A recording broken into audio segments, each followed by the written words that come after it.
right, hump day. Here we go. You guys ready? Let's fucking do it.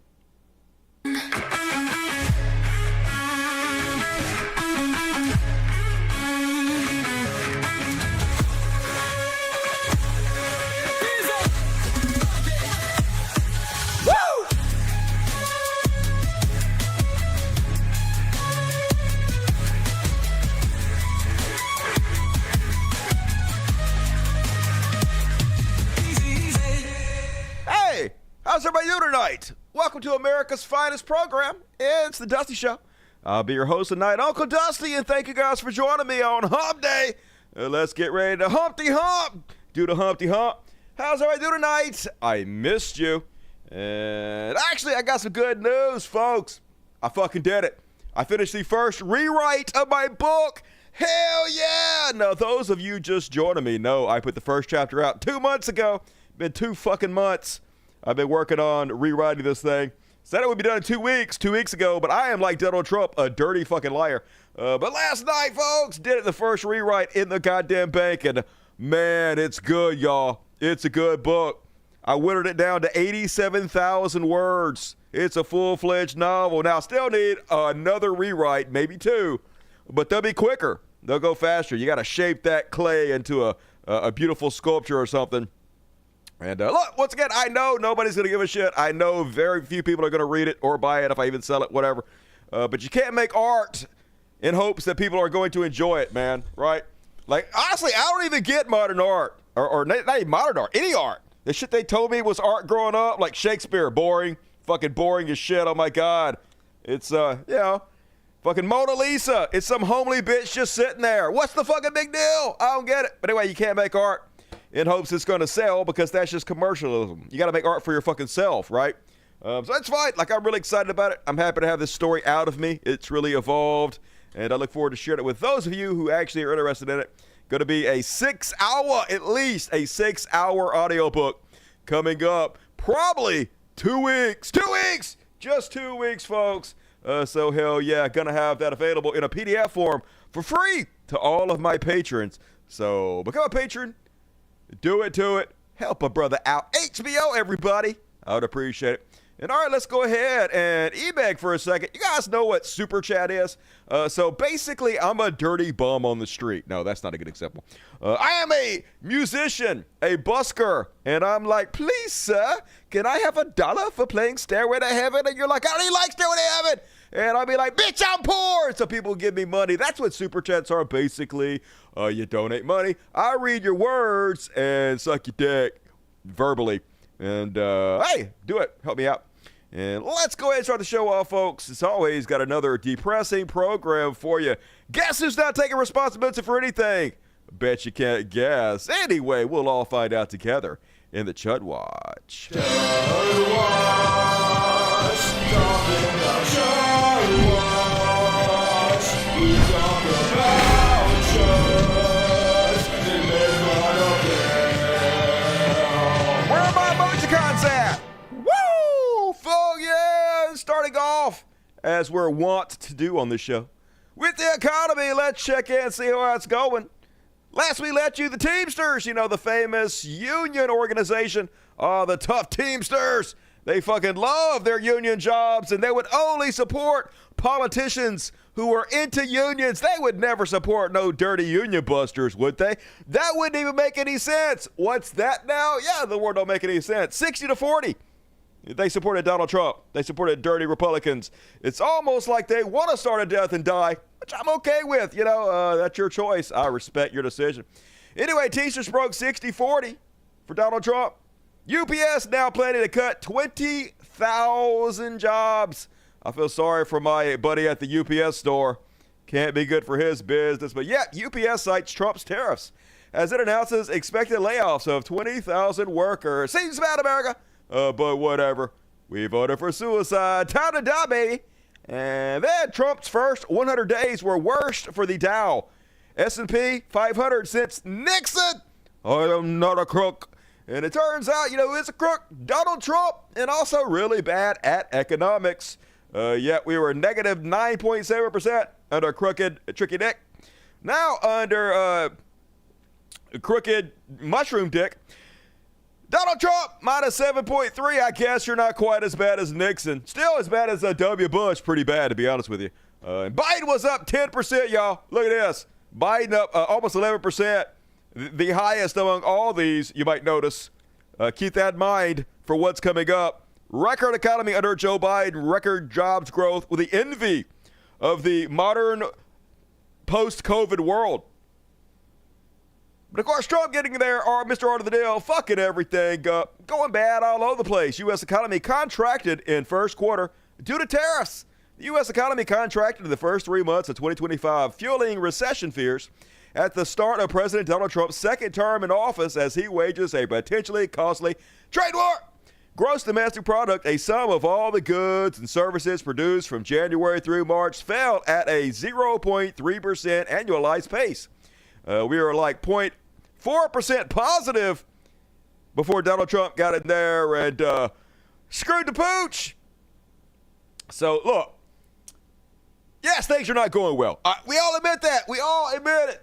But if there's one thing I know about Donald Trump, he's taking full responsibility, right? That's what he does. That's what a leader does, okay? You don't blame other people for your problems. I know conservatives have told me this my whole life, okay? You stand up, you put your back up straight, you say the buck stops with me, you take responsibility, and then you fix the problems without blaming anybody else, right? That's what leadership is. That's what a man does, am I right? So let's watch Donald Trump do that. Get the criminals out of our country, and that's the basis under which we won the election. Core GDP, and this is, you probably saw some numbers today. I saw them. And I have to start off by saying that's Biden.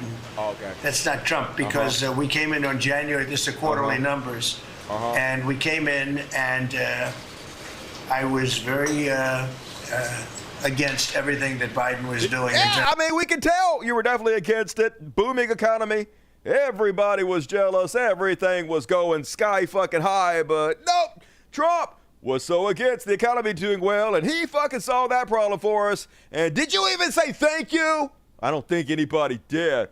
So then he got out on his Truth Social, and he was all like, this is Biden's stock market, not Trump's. Didn't take over till January 20th, 4 months ago, fucko. And tariffs will soon start kicking in. They've already kicked in. Like, at least the damage that they caused have already kicked in, right? That's why the economy's fucked. Like, literally every human on Earth. Tariffs! It's the fucking tariffs, dummy. But he knows it. Everybody knows it. Don't give a shit. And couldn't help but notice, though, he was saying something different last year. When Biden was president and the stock market was doing good, he was like, this is Trump's stock market. Because my polls against Biden are so good that investors are projecting that I will win. What happened to those investors that were so psyched for your win? So the economy under Biden was his, but the economy under Trump, not his. That's what we're dealing with here, folks. Never, never, never take the blame for anything. Always blame somebody else. That's the conservative way. This is one of the big reasons I am no longer conservative. I have many reasons. Same reason I'm not a Christian anymore. Because the things they told me my entire life is the exact opposite of their behavior. Like, all my life, they told me this is the opposite of what you want to be. This is not the type of man you want to grow up and emulate. And then all the people that told me that are, like, in love with him, have puppy dog eyes, like they have a crush on this man. So just completely worthless, shameless, fake motherfuckers who I want nothing to do with. And a big ups to Andrew Feinberg, who asked him, hey, when Biden was president, the economy was good. You said that was your stock market, and now you're literally the fucking president, and you're claiming it's not. Can you explain this incredible, obvious bullshittery? The transition, sir. You frequently took credit for the stock market highs. You said it was a reflection of how well you were doing in the polls, and then after you were elected, you said the stock market highs were a reflection of how well the transition is going and the American people's confidence in your incoming administration. Now, the stock market's not doing so well, and you're saying that's the Biden stock market, yet you are the president. Can you explain that? I'm not taking credit or discredit for the stock market. He's not taking credit or discredit, folks, which is good speaking. He bigly good with the words, but not taking credit or discredit. Yeah, how is this not taking discredit? This is Biden's stock market. This is clearly trying to pass the buck. But of course, always a dirty liar. Market. I'm just saying that we inherited a mess, both at the borders. You could look at every single one of Blah, blah, blah, blah, blah. You inherited an economy that was the envy of the world. And you shat all over it. You decided, hey, we don't want to fucking pay taxes. I am making hundreds of millions of dollars off the presidency. I don't want to have to pay any extra taxes on that. Not that I was going to do that anyway, but, yep, pass that tax burden on to the lower and middle class. Hey, we rule you. You should be privileged that we rule you. We should have to pay. Taxes are for other people. And that's what it's all about, folks. If he has to fucking destroy this country to make sure he doesn't have to pay extra taxes, he will fucking do it. Because he's doing great, folks. You and I might not be doing so good, but he doing spectacular. And even Dave Portnoy jumped off the goddamn bandwagon. Huge, giant sack of shit. Right-wing, MAGA, chud, dickhead, the worst among us. Dave Portnoy, what's that old expression? Don't piss down my back and tell me it's raining. Hey, don't shit my mouth and tell me it's pumpkin pie. I updated it for you. Well, that applies here. The stock market is a direct reflection of Trump's first 100 days in office. Yeah, who could have seen this coming? I wish somebody would have had a show 3 times a week and told you guys exactly what the fuck was going to happen. But, oh, well, I guess, hey, we were all in the dark. Nobody could have predicted this. Could they have? He'll be fine. He's still a multimillionaire. And then Trump did a few interviews here, folks. And is it me, or does he not seem to really give a shit about the people of America? He doesn't care what happens to us. Making hundreds of millions of dollars, making money hand over a goddamn fist. First off, tourism's way down. $9 billion in deficits. They're saying a 20% downturn in flights already.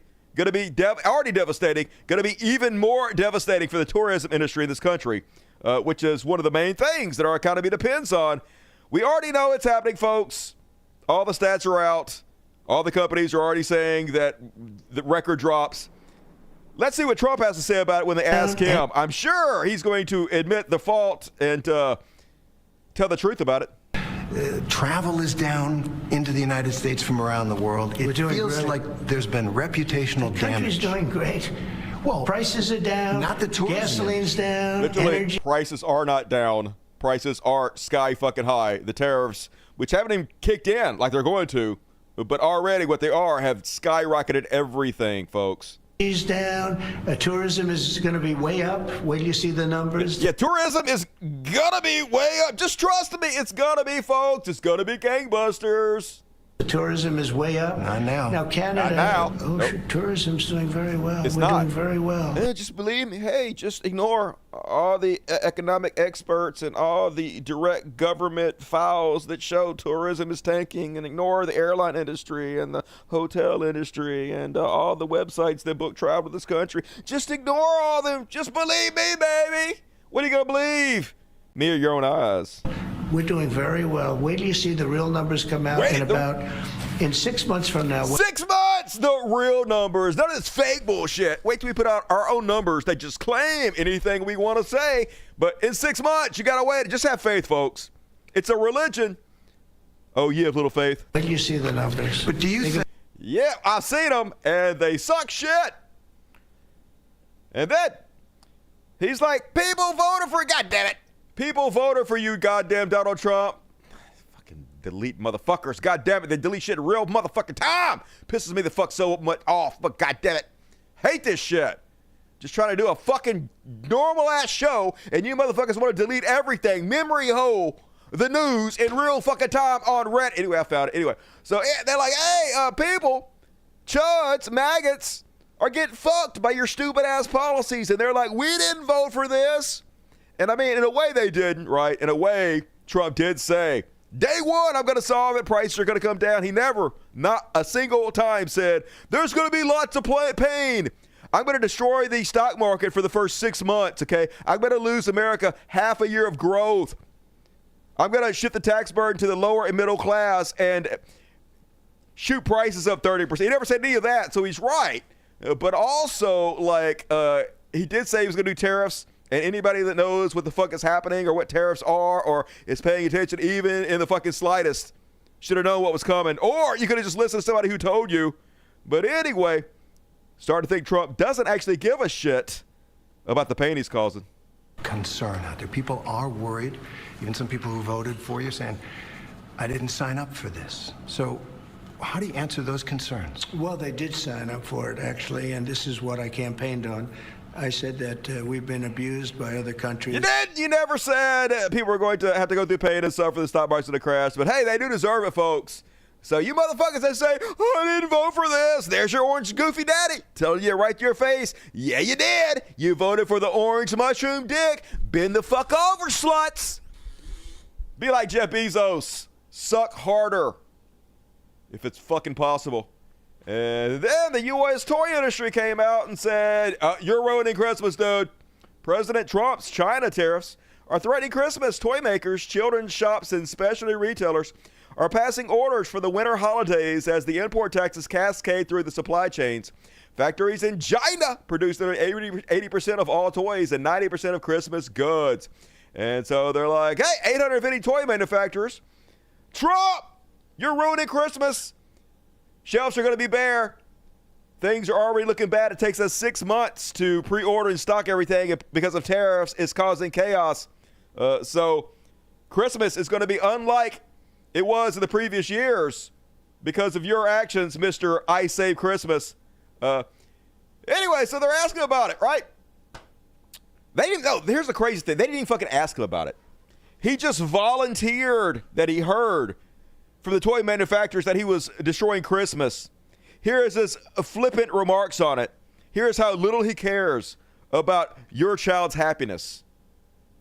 I told you before, they're having tremendous difficulty because their factories are not doing business. They made $1 trillion with Biden, $1 trillion, even $1.1 trillion with Biden selling us stuff. Much of it we don't need. You know, somebody said, oh, the shelves are going to be open. Well, maybe the children will have $2 instead of $30, you know?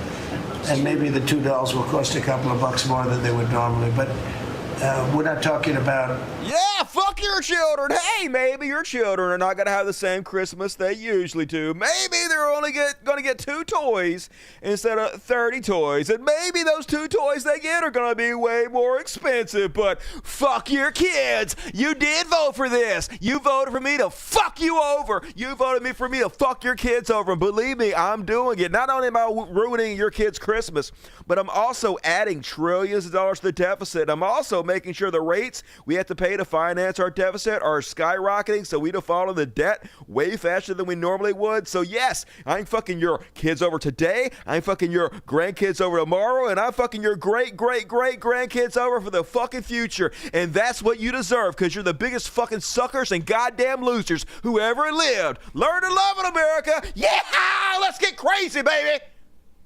I love it. I want your kids to suffer. I want you to look your fucking kids in the eye. And when they cry and they ask us why did they get the fucking toys they want, you say, because of trans people. Because of all the trans people ruining your life. That's why we had to do it. Because they're eating our pets, all the black folks, right? Because they're letting little babies be born alive and just murdering them after they're born. That's why you don't get a Christmas, little Susie. Because I'm the dumbest motherfucker that ever lived. That's why. Time to disown your motherfucking parents. Realize they're worthless. Put them in a fucking home. Anyway. And then reporter asking Michael Jackson impersonator Caroline Leavitt. We just heard today that Amazon is going to start on their website adding up how much the tariff costs and adding it to your bill so you know exactly how much the Trump tariffs are costing you.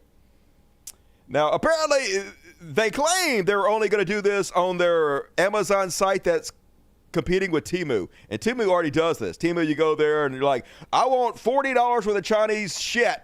And it's like, all right, that'll be $40 plus $200 for tariffs. And you're like, fuck that. I guess I just won't have any cheap Chinese shit this year. Well, Amazon was totally going to do it, folks. Now, they did backtrack, but they were totally going to do it because Trump is fucking Amazon, right? Which I don't even give a shit about. It's fucking America, too. It's fucking the economy. But if he fucks Jeff Bezos, all good to me. And so Amazon was trying to fight back, showing the people, hey, these are taxes on you, I guess to try to discourage Trump. So they asked Michael Jackson, the person that cared to leave it, hey, what do you think about Jeff Bezos adding the tariffs to the prices of goods on Amazon? And here's their very telling reaction. So it was reported this morning that Amazon will soon display a little number next to the price of each product that shows how much the Trump tariffs are adding to the cost of each product. So isn't that a perfect, crystal clear demonstration that it's the American consumer and not China who is going to have to pay for these policies? Yes, it is, obviously. Her reaction is about to tell you all you fucking need to know. It's the American consumer paying, not China. But they don't want you to fucking know that. So the truth is an act of treason now, folks.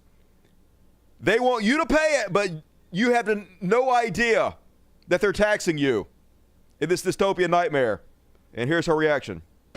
I will take this since I just got off the phone with the president about Amazon's announcement. This is a hostile and political act by Amazon. Yep, telling the truth is a hostile and political act in America now, folks. Why didn't Amazon do this when the Biden administration hiked inflation to the highest level in 40 years? Okay, first of all, inflation mainly was so high because of the Russian war, because of COVID, but also because during the Trump administration, Trump increased the monetary supply by 44% in 22 months, meaning in 22 months alone, he added 44 additional dollars to the economy. So when jobs started up again, when people finally left their home from COVID, it had a lagging effect and shot inflation up, first off. Secondly, inflation is totally different than fucking taxes. It's totally different than a fucking tariff. These two things are apples and oranges. They are no way related whatsoever. And secondly, it's very telling that you don't want us to know what the taxes are. I thought the taxes were great. I thought the taxes were making America beautiful again, rich again. Shouldn't we as Americans have the option to see how much we're paying to make America beautiful again? We can see the extra $100 on everything we buy. We'd be like, I'm so proud to be American. I'm so glad that I could pay this extra $100 to go to Donald Trump and Elon Musk's pocket. God bless America. Hey, don't we have the right to do that? Don't we have the right to have the information? Of fucking course not.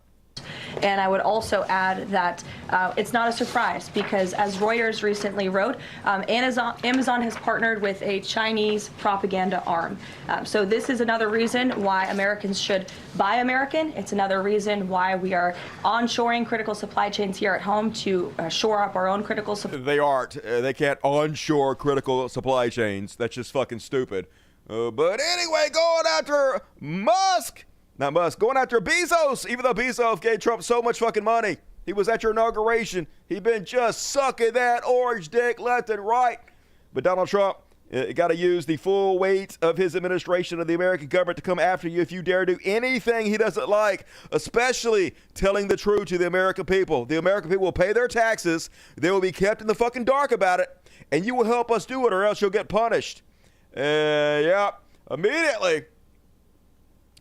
Big beautiful tariffs. I thought they were big beautiful. But Jeff Bezos is a hostile Chinese propagandist for showing people the import charges, right? Can't have that. So Trump fired up, pissed, calls Jeff Bezos.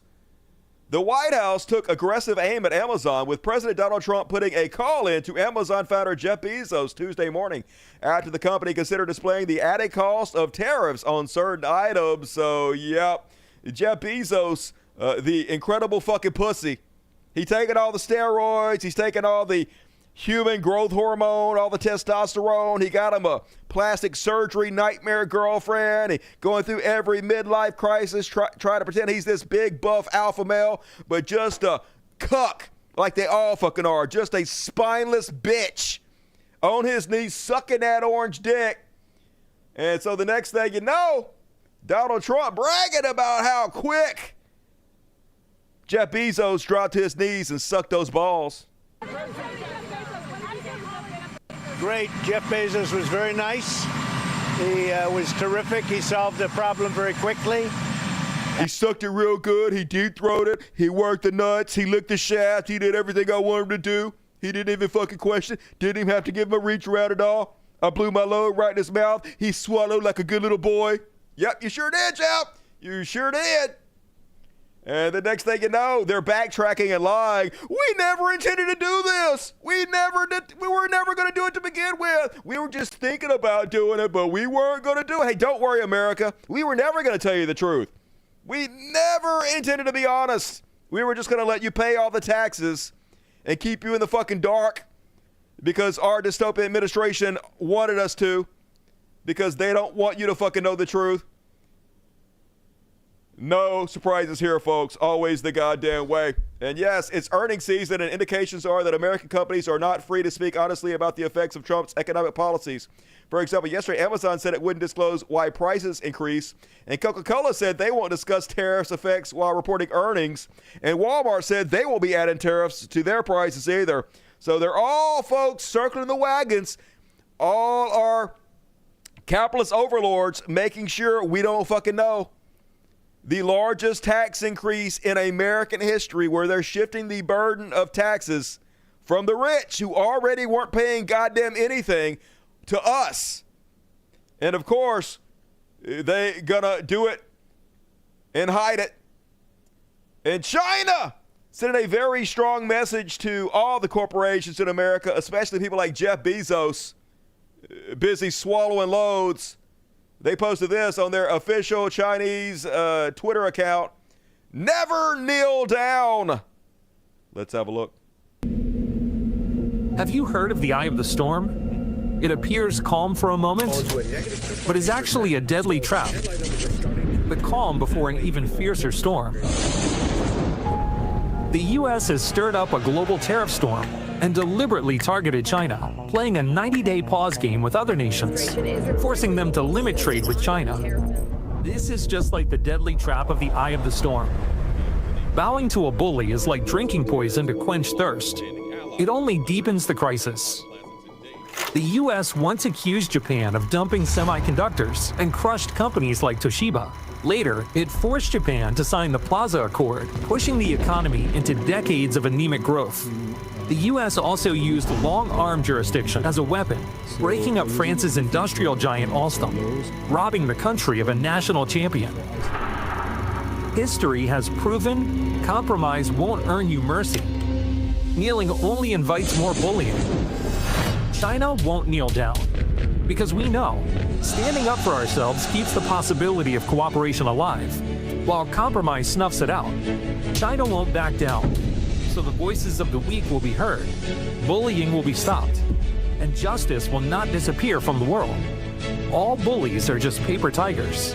The U.S. does not represent the entire world. Its trade makes up less than a fifth of the world's total. We have the power to push back. When the rest of the world stands together in solidarity, the U.S. is just a small, stranded boat.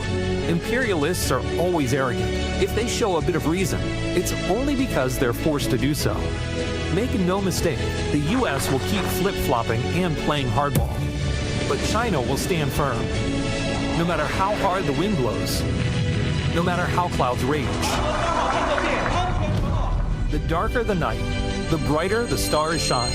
Someone has to step forward, torch in hand, to shatter the fog and illuminate the path ahead. When every nation stands tall, the world will break through the walls of hegemony. For China, for the world, we must rise and fight on.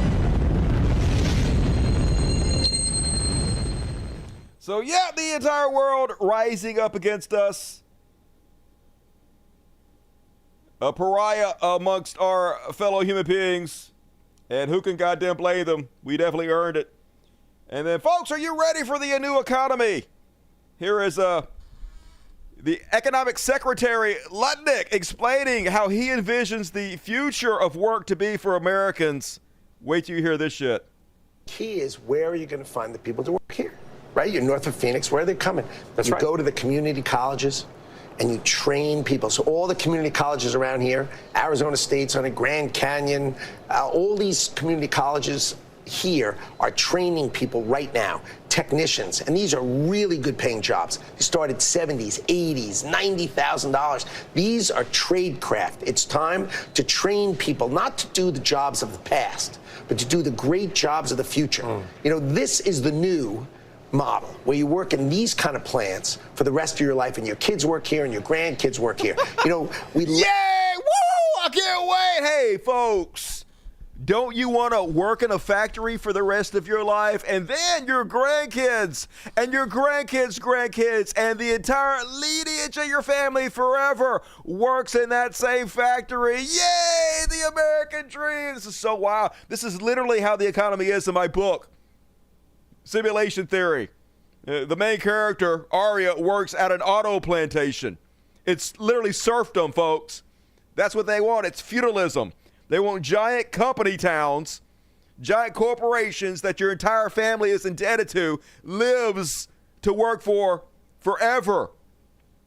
So I guess Elon Musk's 5,000 kids can rule you and your family forever. And they're going to do it, folks. They're going to do it. Because Elon Musk had a popular meme stock in 2025. Your great-great-great-grandchildren get to be ruled by his great-great-grandchildren. Your great-great-great-great-grandchildren have to work at his auto plantation forever because of what's happening right now. That's the system we're under.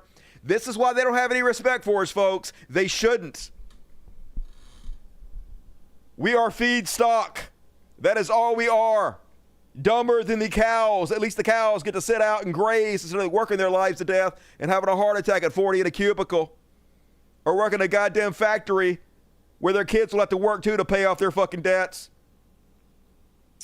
And finally, some good news. Farmers are dying by suicide at the third highest rate by vocation in Utah. And I'm just saying, I think we get those numbers way, way up.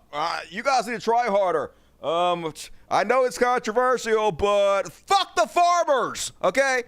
Bunch of whiny piece of shit. I looked it up. 80% of farmers voted for Donald Trump. 80%. So, yeah, die, all right? The fucking whiniest sacks of shit. All they do is vote to fuck the country up. And when the country gets fucked up, they go hold their hand out. We're farmers. We're the backbone of the country. Yeah, they are the backbone of the country. That's why we're so fucking spineless. That's why we can't stand up, because you gravy boat drinking Cracker Barrel motherfuckers keep voting for shit to get fucked up. And then when it does, you got your hand out. So us suckers and losers got to play for both of the fuck ups that you voted for. But then we got to bail your dumb asses out because of what you voted for. Fuck you. Pick it up, farmers. I'm a little bit fired up tonight, folks. I apologize. I'm on the cracks. And largest strike in LA history was today, so big ups to the heroes out there trying to fight back in whatever way you can. Boosted by the loss of federal grants, 55,000 union members striked and 10,000 marched. More than 55,000 LA County union workers are on strike. Right now, you're looking at a rally of some of those workers in downtown LA, and it is quite the sight. They're slowly moving southbound on Grand, and it's really difficult to try and estimate exactly how many people. Yeah, but how many are voted for Trump? Thousands. That kick them out. Need to be some shunning. I think the Amish had the correct idea. And then in concentration camp news, you guys know how this country is disappearing people to foreign concentration camps without any due process. They say they're gang members, but we don't fucking know. They're just like, trust us, bro. And you know what? I don't.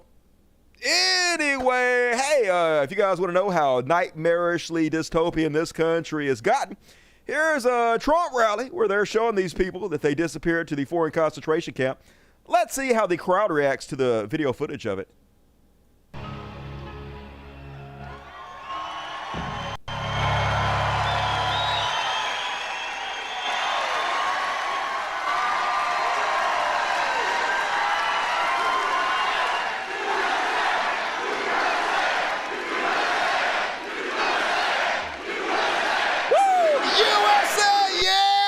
Disappearing people with no due process to foreign concentration camps. Yeah, we haven't even accused them of a crime, but we're literally sending them to a concentration camp for life. For life. No phone calls for their family ever again. They never get to see their loved ones. They literally never get to leave the building. They never get to witness the light of day again. They're all shoved together, herded in small confined areas, having to all wash from this same little basin, right? The most horrible conditions the mind can fucking imagine without even being accused of a crime. USA! Woo! So do not mourn this country as it collapses. Do not feel sorry for this country as it dies. Nothing has ever deserved to die more than this fucking bullshit. And all right, what is code? I'm Ice Baby. Word to your mother. And that they asked him, hey, you know, the Supreme Court 3 weeks ago demanded that you bring back Abrego Garcia. Trump said no, basically, and nothing happened to him. That just shows you he's a dictator. Supreme Court has done nothing to force him to do it because he's a dictator. Here he is admitting that anytime he wants to, he could do what the Supreme Court told him to do. He could call and get the guy back. He wasn't a member of a gang. And then they looked, and on his knuckles, he had MS13. There's a dispute. Okay, so this, go play that clip next. This clip is where he's basically claiming that he has MS13 on his knuckles. Now, this is a story that was popular before, but I didn't cover it because, so conservatives are doing something that's very transparent to me here, at least. And that's the way they're framing this issue, okay? So they're doing it dishonestly, but they're also doing it in a way that allows them to have some, what is the word I'm looking for? Some plausible deniability. So they put this picture out of Abrego Garcia's knuckles. Okay, so this is his actual knuckles. It's a marijuana plant. It looks like a smiley face or somebody's really stoned. Looks like a cross, and it looks like a skull. Okay, that's really on his knuckles. And so what they did is they photoshopped these Times New Romans Arial font over to explain why they think this is representative of MS13, right? It's a marijuana, it's a smiley face. They claim that this cross is a covered up 1, and they claim that this skull is a covered up 3. But it's clear that they released this hoping that the idiots that follow them, watch them, that are conservatives would see this, the MS13, and think that this was actually on his fingers. And then they could say, no, we never meant that. We were never trying to fool anybody. We were just illustrating what we think each of these things mean. No, we would never do that on purpose. But it's clear what they're doing here, folks. They're trying to scare boomers, old folks, idiots, into believing this. And we're going to say they believe it or not. They'll still spread it, pretend like they believe it, because that's what conservatives do. So here's the guy calling him out. We know what you're doing. He did not have MS-13 on his fingers. You guys claim this is MS-13, but this part was photoshopped, and we all know it. Here's Trump doubling down on it, doubling down on the plausible deniability. Wait a minute. He had MS-13 on his knuckles tattooed. Oh, he had some tattoos that are interpreted that way. But let's move on. Wait a minute. Hey, Terry. He did not have the letter MS-13. It says MS-13. That was photoshopped. So let me That was photoshopped. Terry, you can't do that. Hey, they're giving you the big break of a lifetime. You know, you're doing the interview. I picked you because, frankly, I never heard of you, but that's... Yeah, genius Trump. Hey, I picked you because I never heard of you, just like a genius leader would do. You know, when I'm picking somebody for a job, what I want is to make sure I know as little about them as possible. Meritocracy, baby. Of course, this is just his way to try to shit on the guy, try to insult him. You're a nobody. You're a loser. I dare you question me. So fucking obvious. What a child. It's okay. I picked you, Terry, but you're not being very nice. He had MS-13 tattooed. We'll agree to disagree. I want to move on to something else. Terry, do you want me to show you the picture? I saw the picture. And you think it was Photoshop? Well, here we go. Don't Photoshop it. Go look at his hand. He had MS-13. He did have tattoos that can be interpreted that way. I'm not an expert on them. I want to turn to Ukraine, sir. Terry, I want to get to Ukraine. No. He had MS as clear as you can be, not interpreted. This is why people no longer believe the news, because when it's he was fake photographed news. in El Salvador, they aren't there. But let's just go on. They aren't there when he's in El Salvador. They weren't there, but they're there now, right? No, but they're there in now. your picture. Terry. Ukraine, sir. He's got MS-13 on his knuckles. All right. Okay? We'll take a look at that. You do such a disservice. We'll take a look at that, Why don't you just say, yes, he does, and, go on to something else? It's contested. Why don't you just agree with my lies and then go on to the next subject where you also agree with my lies?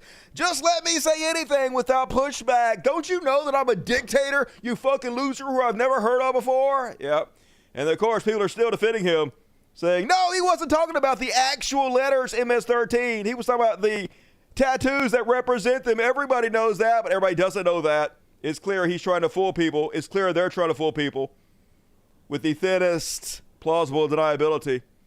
And then here he is admitting he can get the guy back anytime he wants to. Like I said 3 weeks ago, the Supreme Court, the highest judicial body in the land, demanded he bring the guy back. We're supposed to have checks and balances. He's not supposed to be able to say no. It's a constitutional crisis if he says no. He said no. They did nothing. Here he is admitting he can bring him back anytime he wants to. Legally. You could get him back. There's a phone on this desk. I could. You could pick it up, and with all the power of the presidency, you could call up the president of El Salvador and say, send him back right now. And if he were the gentleman that you say he is, I would do that. But the court has he's ordered not. you to facilitate that. I'm not the one making this decision. We have lawyers that don't want to do this. Yeah, I'm not doing. Hey, my hands are tied, baby. Mr. Art of the Deal. I can't do anything about it. Hey, I can make Canada become the 31st state. Hey, I can go take over Greenland, take over Panama. Oh my God, I can stand up to Putin, stop fucking wars, but I can't do anything because my lawyers make all the decisions, y'all. I'm just a small little bean, okay? People think I had the power, but I can't do anything against my lawyers.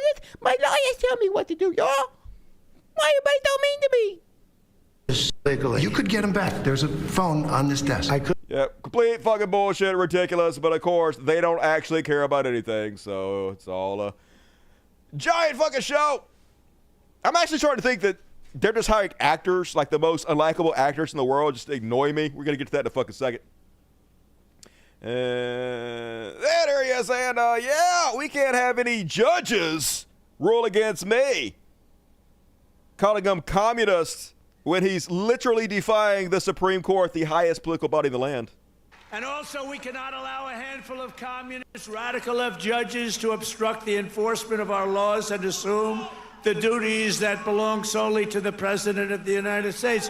Judges are trying to take away the power given to the President to keep our country safe. They aren't. It's a check and balance, but that's a definite shot fired across the bow of the Supreme Court because you're the one he's defying. If you guys want to keep your powers, you might want to do something. And meanwhile, in the new America, 20 armed ICE agents detain mom and 3 daughters dressed only in their underwear. Spoiler alert, they were American citizens.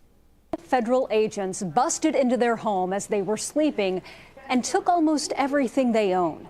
Problem is, they were not the people agents were supposed to be looking for. News 4's Spencer Humphrey is here with their frightening ordeal. Spencer, what's going on here? Yeah, well, get this. That family just moved here about 2 weeks ago from out of state, and this is how their life in Oklahoma got started. They say they told federal immigration agents they had the wrong people, but those agents kept treating them like criminals, even though they're all U.S. citizens. New America, folks. Fear. Because I did feel at times I was going to die. So much fear. I kept praying. I said, God, please let me live through this moment. Humiliation. I was a zero. I was nothing. Pure disbelief. I just couldn't understand how is this happening to us. All just for wanting a fresh start. You come to Oklahoma and you get treated like this. For what? This woman, who we're calling Marissa, and her 3 daughters came to Oklahoma from Maryland looking for a slower, more affordable pace of life. They rented this house in a nice, seemingly safe northwest Oklahoma City neighborhood. Her husband planned to join them this past weekend, but any semblance they had of comfort went out the window when 20 men armed to the teeth busted through it Thursday morning. I don't know who they were. They had guns. It was dark. All the lights were off. They were federal agents, Marissa says, with the U.S. Marshals, ICE, and the FBI. And I kept asking them, like, who are you? What are you doing here? What's happening? And they said, we have a warrant for the house. They ordered Marissa and her daughters outside into the rain before they could even get dressed. They wanted me to change in front of all of them, in between all of them. The thing is, the suspect names on that search warrant were not Marissa's or anyone in her family's. They were, however, names listed on mail still arriving at the house. Former residents, perhaps. We just moved here from Maryland. We're citizens. That's what I keep saying. We're citizens. She says they didn't care. That won't help you. We weren't criminals. Then why were they treating us like criminals? We were here by ourselves and we didn't do anything. The agents ripped apart every square inch of the house, taking their phones, laptops, documents, and their life savings in cash as evidence. I think I have to feed my children. Buy guns, leftists! Get you an AR-15, fuck it. Second Amendment, baby, let's fucking go. I'm gonna need gas money. I need to be able to get around. Like, how do you just leave me like this, like an abandoned dog? And when they left, they told her something. I know it was a little rough this morning. It was so denigrating. Like, you do all of this to a family, to women, your fellow citizens, and it was a little rough. I don't care, though. You're not the fellow citizens. You're clearly brown. Brown people are no longer considered equal citizens in this country, right? We're reverting to a very dark time in this country. We're already fucking there, folks. It's me and my daughters for life. This family has virtually nothing. And I said, when are we gonna get our stuff back? He was like, it could be days or it could be months. Nothing but questions. Well, what if I would have been armed? What if you're breaking in? What am I supposed to think? My initial thought is we're being robbed. You just gotta let them break in and kill you, take your shit, whatever. They're the God man, right? We have no rights anymore. You will be their victim and you will love it. My daughters, female daughters being kidnapped. Nothing but likely lifelong trauma. We have guns pointed at our faces. Can you just reprogram yourself and see us as... Woo! New America! We're great now. Hey, thank you, Republicans. Hey, I just want you guys to know, you did it. You owned us. We're so owned. You did. Hey, you destroyed the country. You destroyed everything that was good about America. Everything we were proud of. Everything that made us a decent country. You destroyed it. But God damn it, you owned us.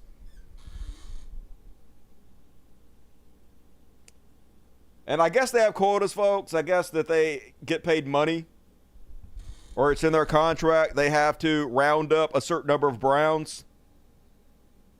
And they will literally do anything, no matter how indecent, no matter how evil. ICE lied to a Kansas mom, tricking her into showing up for a green card. It was a trap to detain her.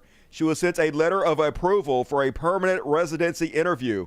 Her husband became a U.S. citizen in March, folks. This is what they're stupid to now. You finally been approved for your green card. Come on in and get it. Lock you up, deport you. Even if you have a U.S. citizen husband, don't fucking matter. These fucking evil sacks of shit at ICE, making money off human misery. Rounding them up, selling them out. The new Nazis, folks. Behave accordingly. And House Republicans propose $1,000 fee to claim asylum. So asylum is supposed to be for people who are fleeing political persecution in their home countries, most of the time caused by American interference, destabilizing their governments, backing up brutal dictators.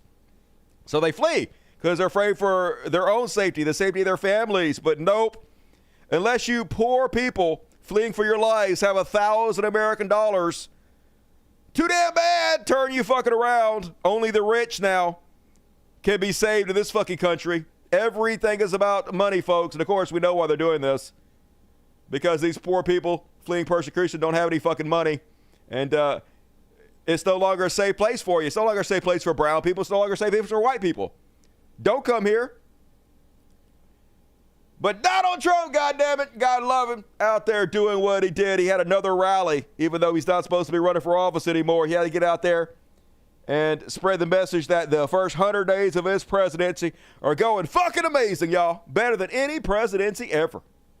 And we're here tonight in the heartland of our nation to celebrate the most successful first 100 days of any administration in the history of our country. And that's according to many people. According to many people. Many people are saying it, folks. I mean, nobody who's respectable at all. No economist, but many people. This is the best, they say, 100-day start of any president in history, and everyone is saying it. We've just gotten started. You haven't even seen anything yet. It's all just kicking in. There's a threat. Hey! We haven't even started yet, folks. We're only 4 months in. Take the economy, take the bond market, take the value of the dollar.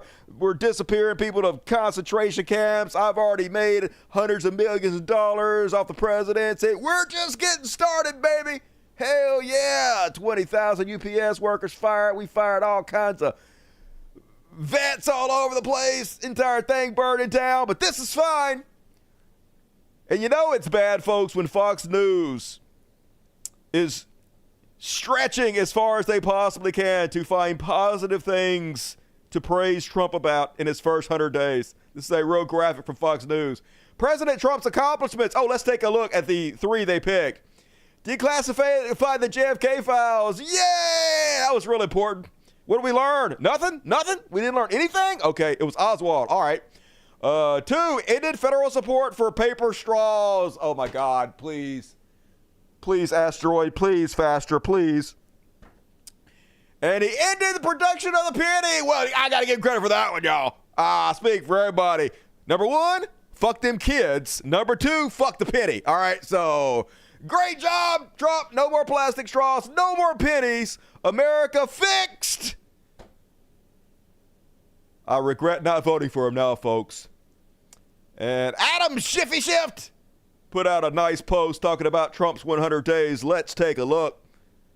He says, Donald Trump's first 100 days have been characterized by the most flagrant corruption imaginable. True story. Today, I want to talk about 10 of the absolute worst examples. All right, do it, Shift. It's only been 4 months. Let's just take a look at just 10 examples of what's happened so far. Number 10, the Tesla ad. During a Tesla stock crash and days after Elon Musk infused $100 million into Trump's political operation, the two stood on the south lawn of the White House posing for the cameras while the president purchased a Tesla. Yep, it really helped. He made Elon Musk $30 billion. Number 9, gutting the watchdogs. Trump has acted to dismantle or manipulate regulatory agencies like the NLRB or the CFPB that are in many cases investigating companies owned by Musk. Yep, hey, Musk needs something for his money, right? He's definitely getting a good return on his investment. Number 8, quid pro quo again. Indicted New York Mayor Eric Adams got his charges dropped. Yep, and he did everything to suck those orange nuts. Number 7, anti-bribery laws out the window. Bribery's legal again. He's literally got a meme coin where you can just bribe the shit out of him without having to register it anyway. Number 6, Musk insider info. Elon Musk and his Deutsche bros gained access to enforcement data at OSHA. They also sent it to the Russians. Number 5, billionaire favoritism. Trump FAA threatened to cancel a long-standing contract with Verizon in hopes of replacing it with contracts with Elon Musk. This is happening all over the place. We're about to cover that with what's happened with Paramount in 60 minutes. Number 4, spending tax dollars on his own properties. Yeah, $20 million to play golf already. Number 3, picking apart the law firms. Yep, using the full weight of the government to go after law firms to make sure that they don't take left-wing clients and also are forced to give millions and tens of millions of dollars in free legal services. Not only to Donald Trump, but we find out now they're having to give free legal services to the police departments while they violate our rights and abuse their power. More on that to come. Number 2, the DOJ as personal attorneys. Yes, the DOJ is supposed to represent the American people, and not Donald Trump, but they're now his personal lawyers. Number 1, the meme coin. Yep, they can now legally, out in public, bribe him unlimitedly without any checks or balances, without having to tell anybody what they're doing. And he doesn't have to wash the money, folks. Completely clean. All done in the light of day because there is no one going to hold him accountable. The entire country asleep at the wheel. And then you guys hear about the martial law light, which Donald Trump passed. Now, this is not quite martial law yet, but this is the beginnings of martial law. No doubt about it. This is martial law light, the first steps. It looks like Donald Trump understands that the economy is about to collapse even more. At the very least, there's going to be empty shelves all over the country. And he's worried about how that might cause people to react. So this is the first step, folks, in declaring martial law. Trump orders U.S. military to assist local police, which, you know, has always been against the law. The United States military is not in any way supposed to be policing the American people. That is martial law. He said in his presidential order, by the authority vested in me as president by the Constitution and the laws of the United States of America, it is hereby ordered. Safe communities rely on the backbone and heroism of tough and well-equipped police force. Bullshit. My administration is steadfastly committed to empowering state and local law enforcement to firmly police dangerous criminal behavior and protect innocent citizens.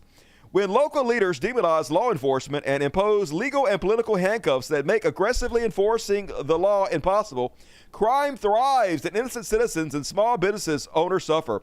My administration will therefore establish best practices at the state and local level for cities and unleash high-impact local police forces, protected and defend law enforcement wrongly accused and abused by state local officials. So basically, the United States government is going to have your back if you abuse people. If you do police brutality, don't worry about it. Anyway, within 90 days, the order of the Attorney General and Secretary of Defense, the Constitution, the Secretary of Homeland Defense, and heads of agencies as appreciated shall increase the provisions of excess military and national security assets in local jurisdictions to assist state and local law enforcement. So basically, when the shit hits the fan, now it's legal for the military to come in and police us, y'all. It's martial law, the first steps.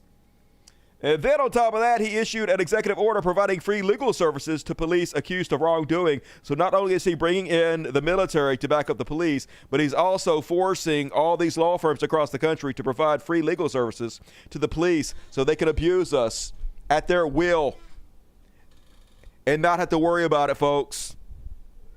They can do whatever fascism to us they like and not have to. Go on, dude. Enough of that. Enough. Take your butt on. That's annoying.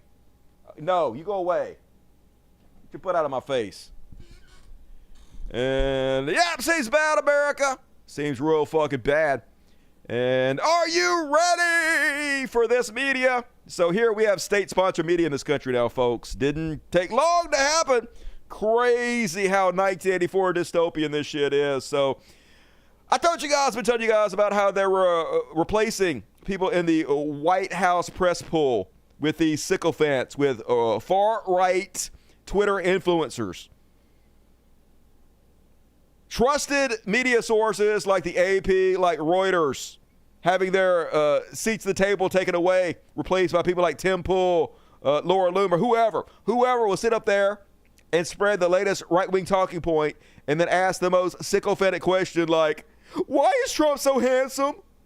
Are Trump and Elvis brothers in real life? They look exactly alike. Whatever. It's crazy, folks. So here we go.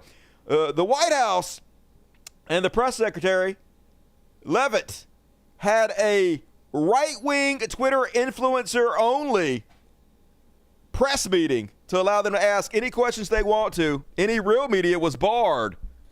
This is what the future looks like at the White House, folks. Oh, actually, we're not even getting there yet. That's next. First, before we get there, this is even worse. First, before we get there, folks. So Donald Trump, before he has these cabinet meetings, he has his cabinet sitting around him, and he demands that they go around the table, each one, and basically kiss his nuts because, you know, we live in a Iraq-esque, a Saddam Hussein-esque, Kim Jong-un-esque military dictatorship now. And exactly like you would expect in any ridiculous dictatorship.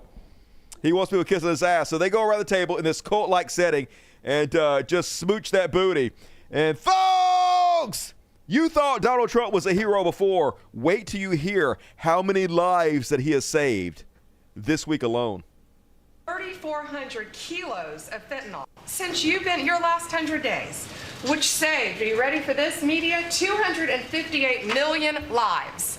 Kids are dying every day. That's right. Are you ready for this, media? Donald Trump saved 250 million lives. Can you believe that? This man, this Superman, like even Superman couldn't have done that, folks. Even Superman couldn't have saved 250 American lives in 1 week. And you might be thinking, hey, aren't there only 350 million Americans? Isn't that 2/3 of America? You're damn right it is. Hero Donald Trump just saved 2/3 of us, folks.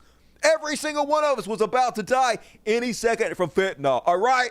It was waiting outside in the bushes to jump out and kill us. But Donald Trump, hero he is, saved us, and goddamn it, you better get on your knees every night and pray to God, thanking him for your orange saver that just saved you. This is real life, folks. This is definitely a very serious country that we live in right now. And so Paramount is about to settle their lawsuit with Donald Trump. This is just another example of corruption done directly in the light of day so that they don't have to launder the bribe money. They don't have to explain it. So Paramount, believe it or not, I know this sounds crazy though, Paramount actually wanted Donald Trump to sue them.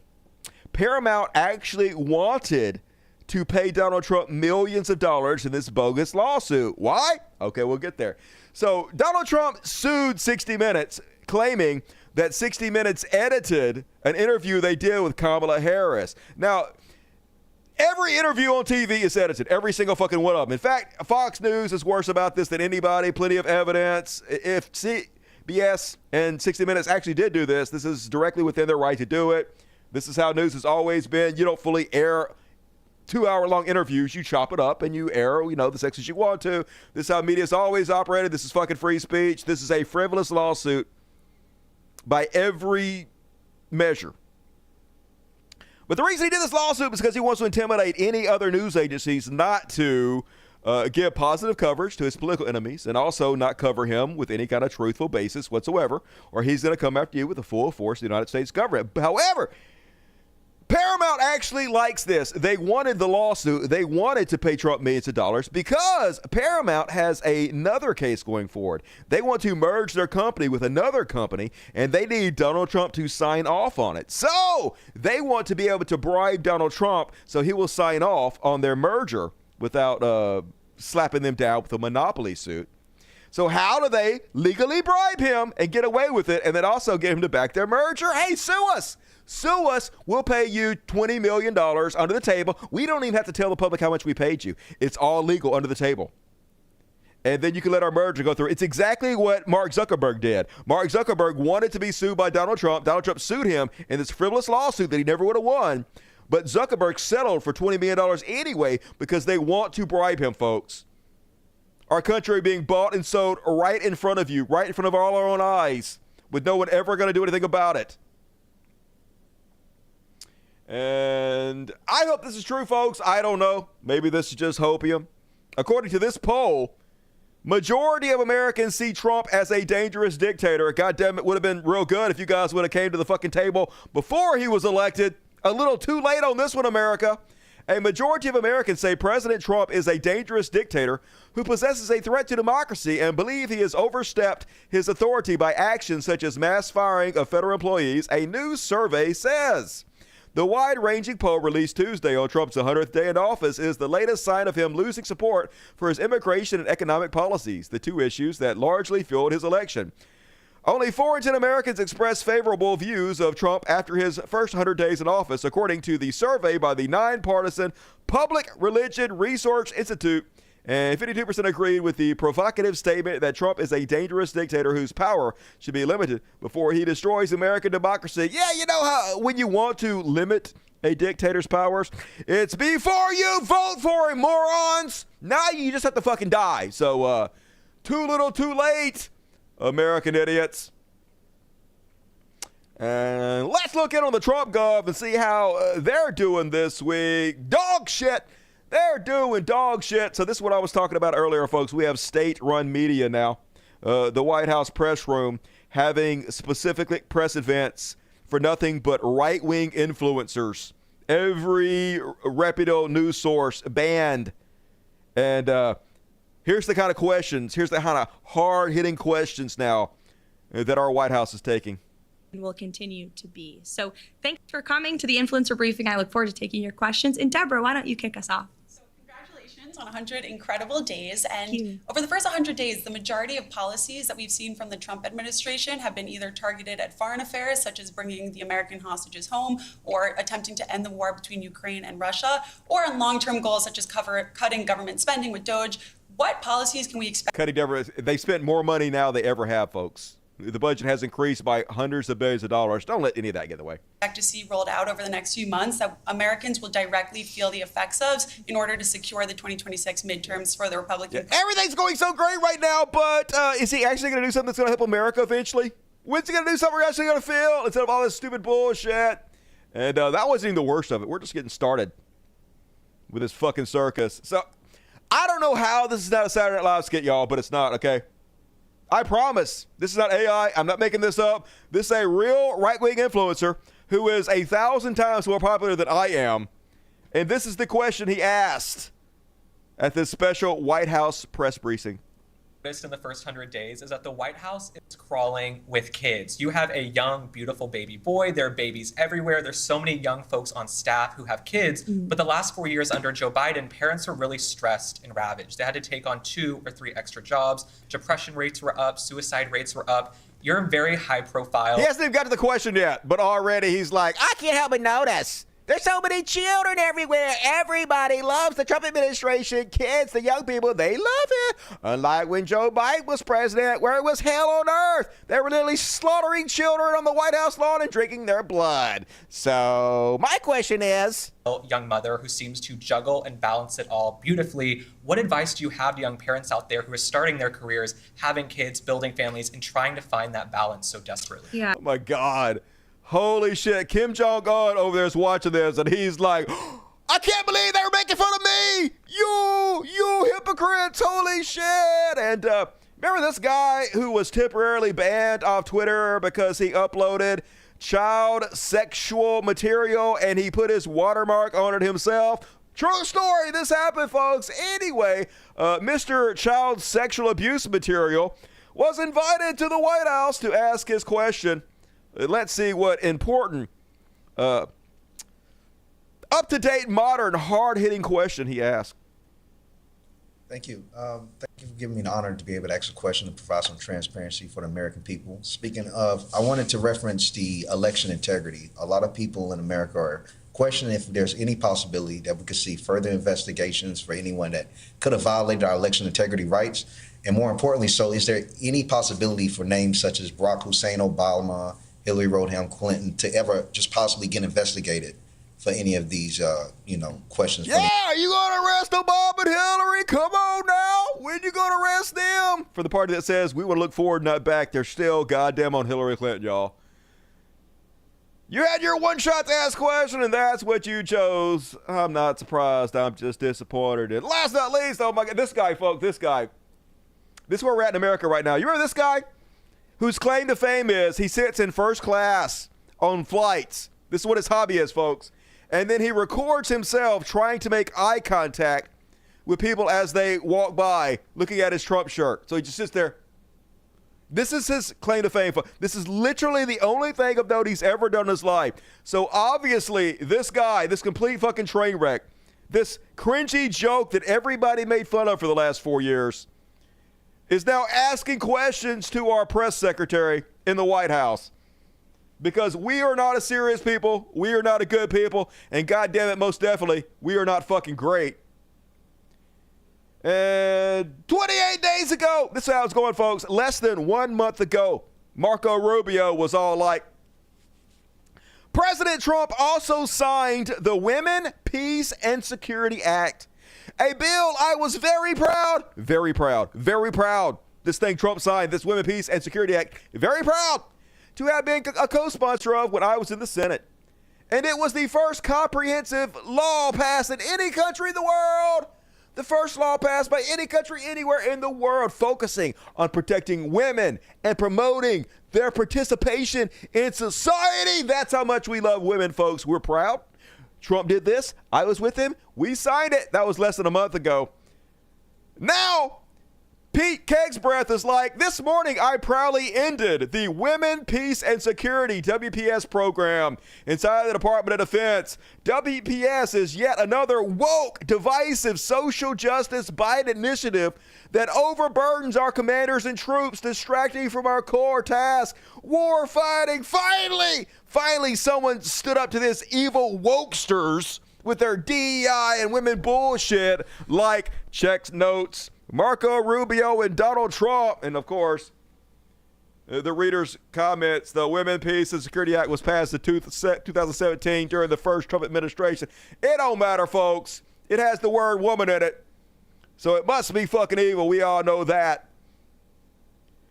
Yet he has the boast of axing woke program created during the first Trump administration. Show to Ed. Every day another embarrassment for these fucking clowns. And folks, I got to get serious about this for a minute because, like, I didn't even believe this at first because this can't be true, right? This is so horrible. This can't be true. I looked it up, folks, and this is 100% true. This happened. If you want to know why this country has to collapse, y'all, if you want to know how evil we are, the U.S. military took coordinates from a random person on Twitter, and then they drone striked the supposed base, killing 8 innocent people. Look it up. Look it up. This happened, folks. So this guy on Twitter posted, "All right, time for me to go through the mud. Based on satellite imagery, I'd mark this quarry as an underground base," and tweeted it out as such. "I'm fairly certain CENTCOM doesn't take their targeting data from Twitter, but this is still a very severe mistake." Yep. They killed 8 innocent people. Now here's the guy that posted it, folks. Now he says, "Privately, I had marked it as a possible underground base, a category more for private use to check up on these sites where there's new imagery. I should have never posted it.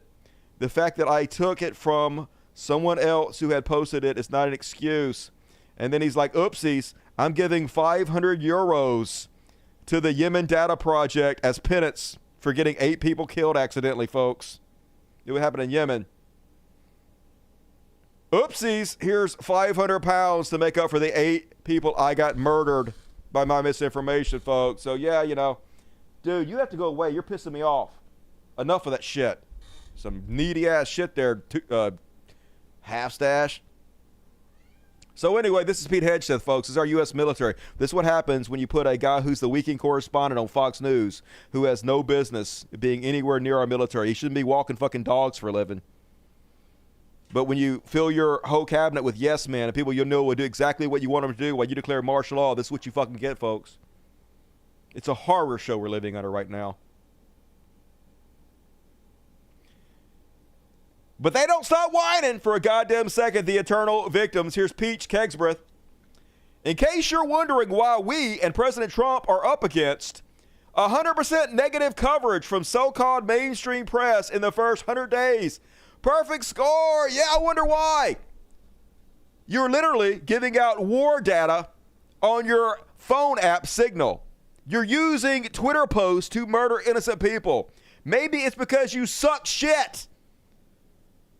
And I like most of the comments are like, "I mean, you do suck. You guys ever stop whining? Jesus fucking Christ. Maybe go without doing something insanely criminal or incompetent and your coverage will improve. Telling the truth about you is not the own you think it is, dickhead." And then more protecting the police, folks, because that's where we are. That's where we're at here in this country. It's a police state. Jackbooted thugs standing on your throat for the rest of eternity. Florida begins arresting witnesses for filming police.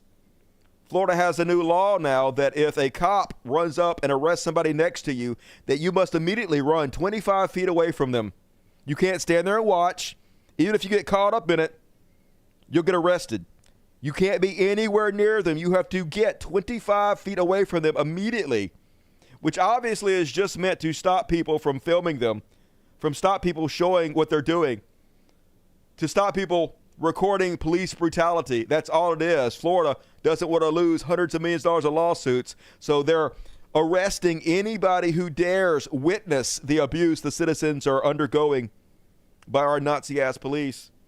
And holy shit, if you still live in Florida, get out if you can. And here's how it was going, folks. Dr. Kermit the Frog, Jordan Peterson, 5.6 million views on his video he did with Pierre Poilievre. Canada's next prime minister. Woo! A shoe-in, folks, a shoe-in. Everybody knew it. Everybody knew it was going to be the next prime minister. Was super ahead in all the polling. Even Jordan Peterson staked his hefty reputation on it. And there's one thing we know about Jordan Peter Frog is that he's never wrong. Only oopsies. Donald Trump got involved, rallied Canada against the Trump. God damn it. They removed this too. Anyway, it was a picture of the new guy flipping off America. He lost, folks. He lost. Donald Trump alienated our top allies in Canada, and nationalism took over. and they voted against Donald Trump and the conservative candidate.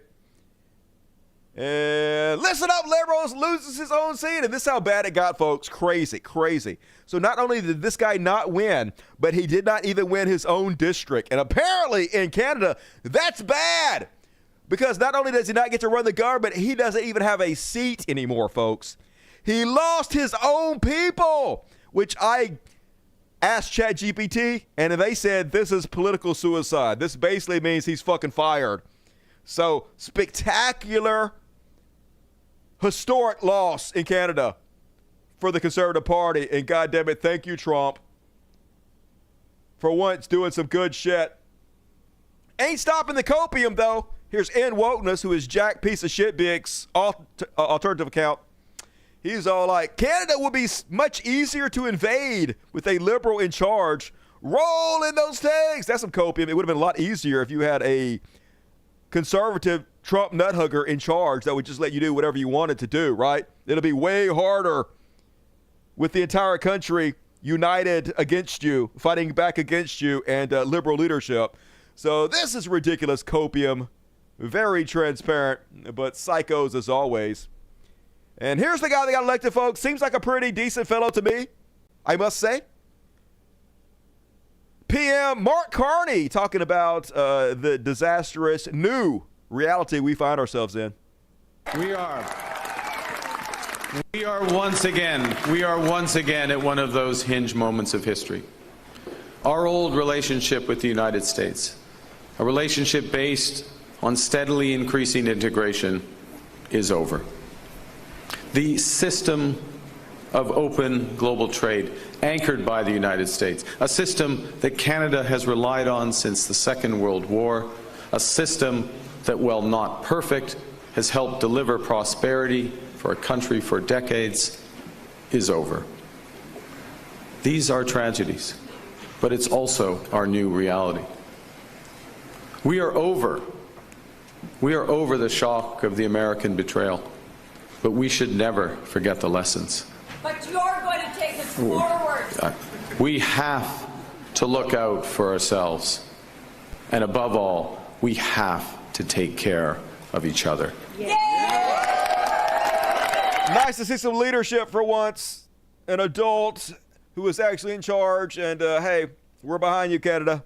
We're sorry. Hey, we suck. Do what you need to do, buddies. And shocking, folks. Guess who is backing convicted rapist Conor McGregor? Alleged rapist Russell Brand. Yeah, rapist of a feather flock together. Here's Russell Brand. Say what you want about Conor McGregor, but he's upfront and clear. Sure, he backed the vax early, like most did, but now he's talking like a true statesman. Maybe people are tired of polished politicians. You mean adults who can actually form sentences, who don't make their living by getting punched in the head. And yep, weird how all these rapists and sexual abusers have each other backs or circling the wagon against each other. Strange. Wonder why that would be.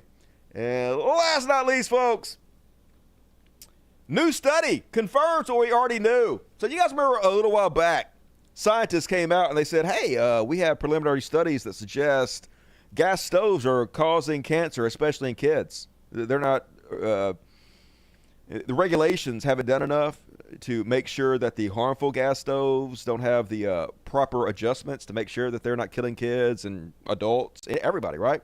And maybe we need to have some regulations that go into these stove manufacturers and make sure they implement the fixes that make their products safer for kids. And Republicans are like, they're taking our stoves!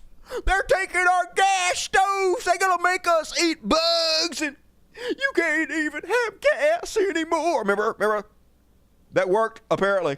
It turns out it was true, and they have new studies that back up what they first said. New studies confirm the link between gas stoves and cancer risk. Risks for the children are approximately 4 to 16 times higher. Oh, my God! They try to keep our kids from getting cancer. Hey, look, I'm an American, and if I want to let my child get cancer and die brutally, that is my God-given right. You will not take my child's cancer from them. And this is exactly, folks, why we can't have nice things where we're the dumbest motherfuckers on the planet. And good. I hope all your stupid little kids get cancer. Fuck them kids. And that is my Chud Watch for this evening. And now we're at the halfway point. Please forgive me for this very quick commercial. Shut up, Dusty! God damn it! Your voice is annoying. Fake-ass voice. Hey, if you click on the More button in the description, it pops down. I promise. Try it. It'll work. The very first link in the description is to my Patreon. Click it! You'll love it. Boom! There it goes. There's a button. Become a member. All right, so you know what Patreon is? So Patreon's basically where you agree to chip in a couple bucks a month to help me not die. As you might have noticed, don't allow commercials to run on my show. I don't sell anything. I only make money from the super chats and from my Patreon. I'm 100% user supported. Fans like you who like what I do, like the free content I put out, and think I'm providing a valuable service to the country. And also, I'm entertaining you guys for free. If you like it, here's the gist of it. Chip in a few bucks, you cheap motherfuckers. Come on, please do it. Help me out. And you also get the after party. It's another little video show segment I do at the end of every show. It's like 20, 25 minutes of more content if you want that. And tonight's after party starts here tonight. Boom, it goes down to here. We got some good stuff. So go get your ticket to after party and help out the show. Hey, folks, don't let me go bankrupt. Don't do it. You'll feel bad. I'll feel worse. But we're all in this together, and thank you in advance. And all right, let's go ahead and read the super chats before we continue on with the world's greatest one-man show, The Dusty Show. And first off, I bet it's Rebecca. No, BBC beats Rebecca. Snooze, you lose, Rebecca. Pfft, Rebecca, BBC. I will catch you on the replay. I have a party to attend tonight. Oh, yeah, you living your best life there, BBC. Be safe, everyone. Pfft, I'll try. And before I forget, get out while you still can. I still got to get my fucking passport, y'all. I'm going to fuck around and then find out. I'm going to be so sad. They're going to put me in the concentration camp. They'll be like, I should have got it. BBC's going to be like, I told you, but I won't hear it because I'll be in the camps. And 5 tickets from BBC. Hey, if you got your ticket, check the membership section of YouTube for your ticket. All the Dust Buddies, that's like a little $2.99 thing on the side. You can get customized emojis and support the show. But you also get the after parties. Also get it, all of you. And if you want a free ticket, sometimes you can get one. You have to show up live every Monday, Wednesday, and Friday, 8 p.m. Central, 9 Eastern. I do like a 2-hour show, 3 days a week. And if you show up live, they give out tickets, and they randomly give them to people over here. So show up live, and who knows, maybe you'll get one. And thank you, BBC. If you got a ticket, please give BBC your love. And Serenity Rose, $5. Hi, Dusty. What's up, Serenity? Saw the Line Y2 channel looking for atheist pro-trans creators to collab with. Not sure if it's something that may interest you. I never heard of them. Are they popular? But hey, if they want me on there, they can just ask me. Now, I don't go invite myself on other people's show because that's desperate. But if they want me to come on, they can ask me, and I'll probably motherfucking go because I am great as an interviewee. And Rebecca Poise, I knew you were going to be here there somewhere, Rebecca. $40. Jeff Bezos became an even smaller man than I originally thought. Thumbnail was excellent. Hell yeah, I'm using ChatGPT now. Not paying goddamn Elon Musk anymore. And as always, if you're not giving your love to Rebecca, I hate your guts. Die, would you please? She's amazing, and you should love her. Thank you, Rebecca. Rodney Todd, $15 Australian. Hey, Dusty. Saturday is an Australian election. All right, you got to go. I don't want that. Sorry, I don't want that for me right now. I love you. You're amazing. You're a very good cat, a very happy, loving boy. But you're being a little overwhelming right now, okay? And Saturday is an Australian election. Please give us your opinion on Australia. Trump's wannabe, Peter Dutton. He sucks shit. I don't know nothing about him, but I heard Trump wannabe, and automatically I want him to lose horribly. We can't have that shitbag win. I hope you guys follow the lead of Canada. Hope everybody is rising up against Trump-esque fascism. Seth abroad, $2, and ICJ vet got eaten by a shark 1.5 weeks ago. Oh, poor shark or vet. I don't even know what that means. ICJ, is that, what does that even mean? I don't even know what that is. I'm too stupid. Thank you. Mikey Savage, $5. Hello, Dusty. Hello, Mikey. Take some boat mechanic money. Fuck yeah. As always, I'll catch you on the replay because of my work schedule. Trudge Royce, keep it real, Silver Fox. Hey, you keep fixing those boats. Badass motherfucker. Jupe! Hell, Satan, Jupe. I got elected as Wope in a landslide. Hell yeah, I'm becoming Catholic now. Jupe isn't just your queen, but now your religious leader. Yeah, Jupe is now the Wope good luck on that. Oh, Agent Orange, $25. Very generous, Agent Orange. I'm late, which means I must give Dusty money. Hey, you're even later than that. I'm just saying. You're like $300 late. I'm just kidding. Please give me one more. Let's go, Wolves. What is that, basketball? Thank you, Agent Orange. $25 from Jerry T. Also generous. Amen, Reverend Dustin. Preach. As a follower of Jesus, what? I agree, Christians are the worst thing to happen to Jesus' name. True story. God bless you and logic bless you. Conservatives have a one-way ticket to hell. Hey, y'all, I know this may sound self-serving and may sound like bullshit, but the more Christians give me money, the more I believe in Jesus. I know. It sounds like you're buying my love and belief system, but you're not. So maybe give me more money, Christians, and see what happens. Welcome to Buddies Twitter 42. Fuck yeah. You spam that chat with impunity with all those emoji cons. Smoke a stew. As always, delicious in my belly says, you deserve more than I can give right now, but love you, Dusty and buddies. I turn 34 tomorrow. Hey, happy birthday. Delicious smoky stew. And thank you for chipping in. It all adds up. I appreciate you. Rick Weismer, $10. I am going to a May Day protest. I hope everyone can support unions and workers in their own way, except for the union workers who supported Donald Trump. They can go bankrupt and die in a fire. And thank you, Rick Wismer. Appreciate your protest. And Jope66, Marjorie Trader Queen hosted a Nazi rally while police were not allowed at the event. Tasting was allowed. MTV hopped off the stage and did it herself. It sounds about white. Fucking cave woman. Jason, sir, how would you like your T-bone steak? Well done with ketchup. Straight to execution.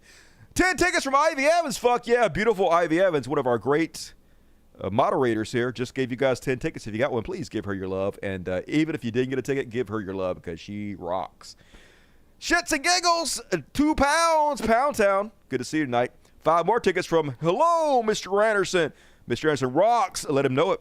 Anthony Cannon. Hey, Dusty. Great show tonight. I still got to get my passport, too. I know, right? We better hurry before it's too late. At least we'll be together in the concentration camp.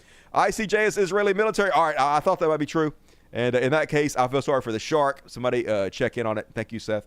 And Sophie Loves already. Welcome to Dust Buddies. Fuck yeah. Spam the chat with impunity. And hey, thank you, everybody donated tonight. And hey, still plenty of time to donate. If you enjoy the entertainment I give you tonight and you want to reward me for it, I'm a digital busker. It's like we're on the street corner. You guys are all around me watching me do my show. And if you like it, please throw a couple bucks because I literally don't make any money otherwise. Help a brother out. Thank you in advance. And now, moving on. It's time to check in with President Elon. I still got to do I got to do all the graphics over. I deleted the Elon theme. After I redo my book, folks, after I do my book, it's all going to be redone. But for now, we'll just do it live. Elon. Oh, baby, this motherfucker got to go. Yeah. And apparently, according to the White House, we should be thanking Elon Musk every goddamn day of our lives because the richest man in the world is working for free in order to stop your government from robbing you blind. Instead of complaining, you fucking bitches, why don't you sit down, shut up, and say thank you? This is literally an official White House account, folks. And look, I don't know if there's any Trump supporters watching me or not, but if there is, can we be honest? Can we be real? You guys know that billionaires didn't become billionaires because they're just super benevolent, nice guys who just love everybody and want to help society, right? We all know that, right? We all know Elon Musk isn't the world's richest man because he helps everybody everywhere he goes. He rescues puppies and he's all rays of sunshine. No, we all know billionaires are very ruthless businessmen, right? We all know they're cutthroat. We all know Elon's famous for firing 90% of his staff, for being real shitty to his employees by doing whatever it takes to get ahead. That's what all billionaires do. We all know this. So be honest with yourself.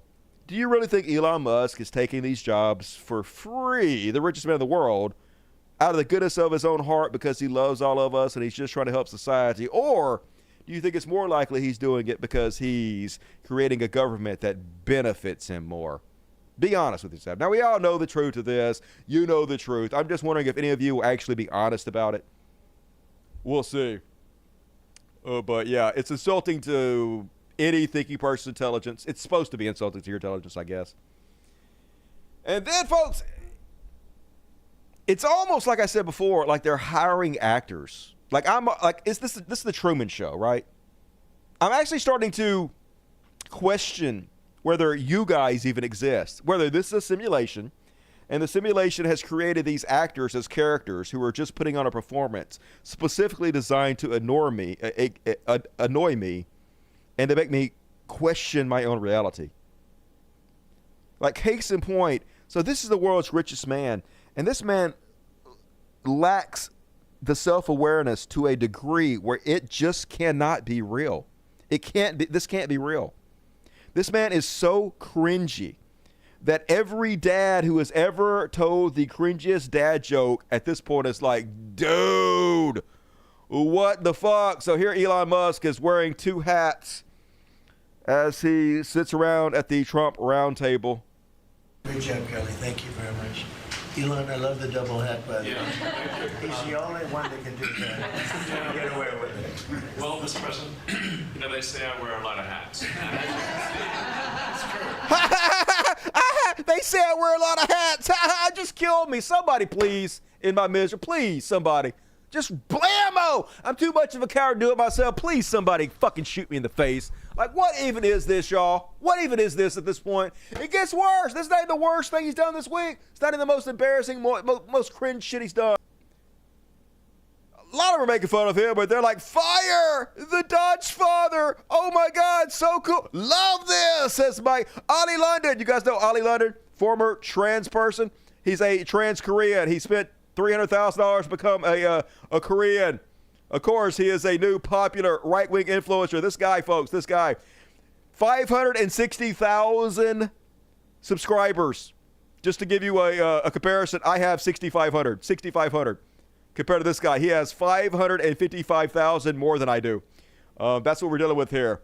And he's like, so cool. It's so awesome. The Deutsch father. Just fuck everything about this timeline. And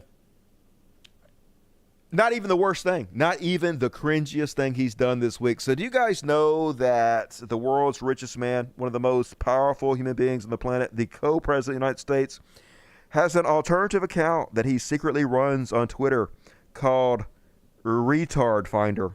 I'm not making this up, y'all. This is the timeline we live in. This is what the dark comedy programmers of this simulation have decided to give us.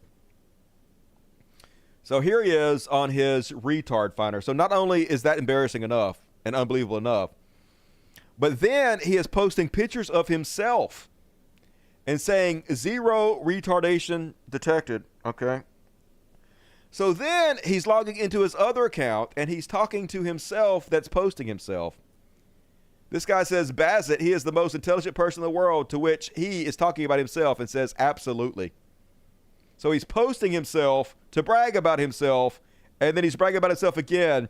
And hey, absolutely, with a capital A looks familiar. I wonder who posts that all the time. It's him! He's doing it! It's his account. We know it. It's just...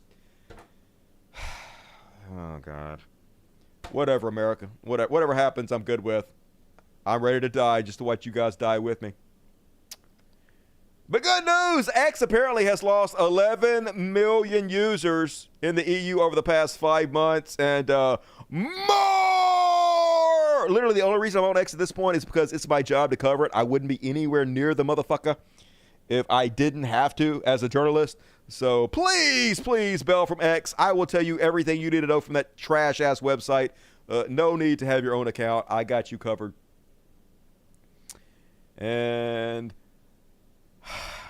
this is where we're at in America now. The Christians are now singing hymnals about Elon Musk and his shitty electric vehicles with her plastic armor of the Lord. I heard this, and now you have to as well. Tesla is not the enemy. Tesla is an American company. Praying peace, prosperity, and protection in the mighty name of Jesus Christ, God's Son. Jesus just messaged me and he says, he's not into you. Fuck off. Even Jesus don't want to be associated with this embarrassing goddamn nonsense. And who can blame him? And big shout out to Neil Young. You guys know Neil Young? Of course you don't, because you were born in the last 50 years like me. But like old timers know he was real famous back in the day. He wrote a song, "If You're a Fascist, Get You a Tesla," and hell yeah! Thank you for using your platform to call out these Nazi bullshit, Neil Young. And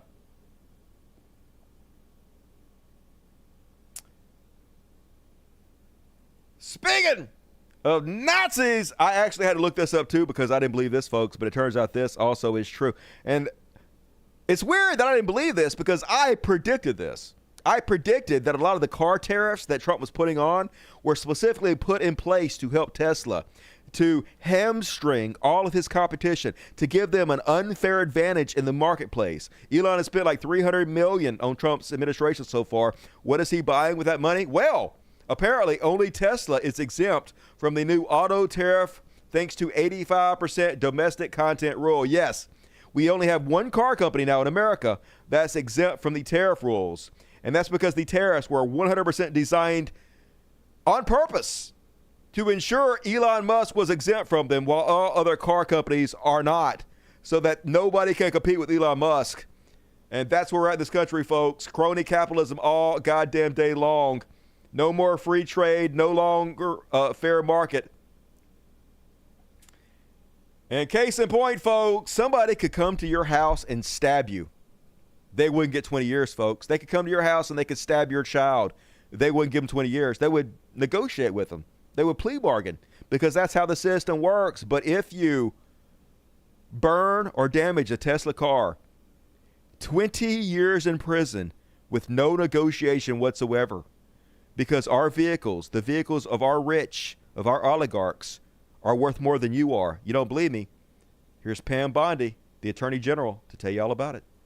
We've rescinded death penalty. We are now seeking the death penalty on cases. I'm signing death warrants. Oh, goody! She's signing death warrants! Woo! Love it. We are going after terrorism. We are going after arsonists. Whether you're burning Teslas, we've arrested 9 people so far in 7 jurisdictions. No negotiations, 20 years in prison. No negotiations! 20 years in prison, we're signing death warrants, baby! Hey, don't you look twice at that car. Don't you give a side-eyed, dirty glance at that fucking car. We'll lock your ass up in the foreign concentration camps, and hooray, America! We are awful. And that is my Elon Musk section for this evening. Yes, absolute lunacy. That's who we are now. I guess we've always been this way. I guess they've done us a service by just making it clear to everybody. Dusty, all the Republicans in the Judiciary Committee just voted yes this morning to allow for the resolution for Donald Trump to deport USA citizens. I saw that right before I went on the air. I will cover that on the next show. I'll have to dive into it more and find the actual law that they passed. But I did watch the video on that earlier, so I will cover it.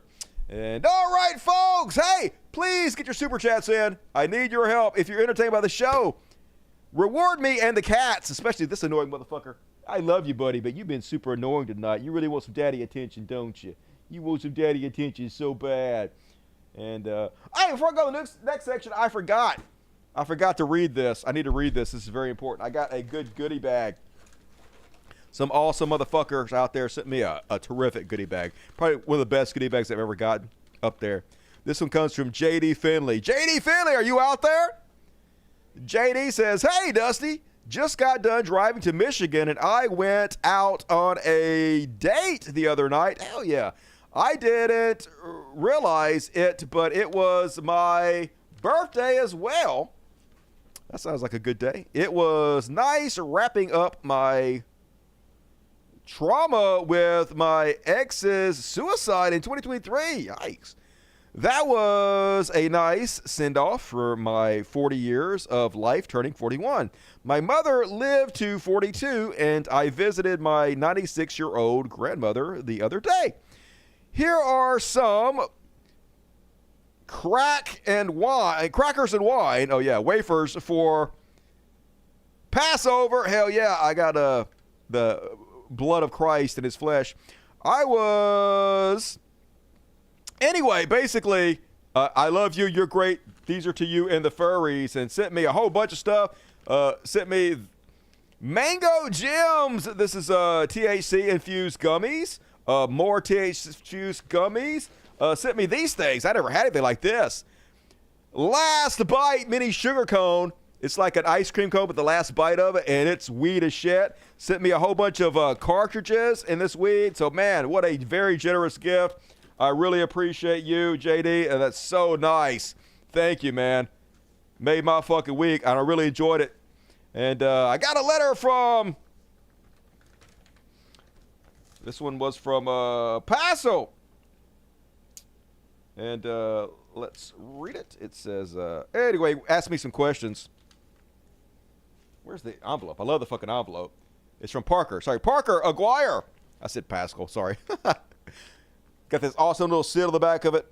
Parker puts these wax seals on the back of it. And long letter, but he asked me some questions. I'll answer the question. What is the most random or spontaneous thing you've ever done? I gave every single thing I owned to my sister Layla, and I moved to Denver with only the clothes on my back. That was pretty random and wild. What weird food combo do you like? Dude, would you please stop? What is your problem today? Nobody has ever needed attention more. Relax.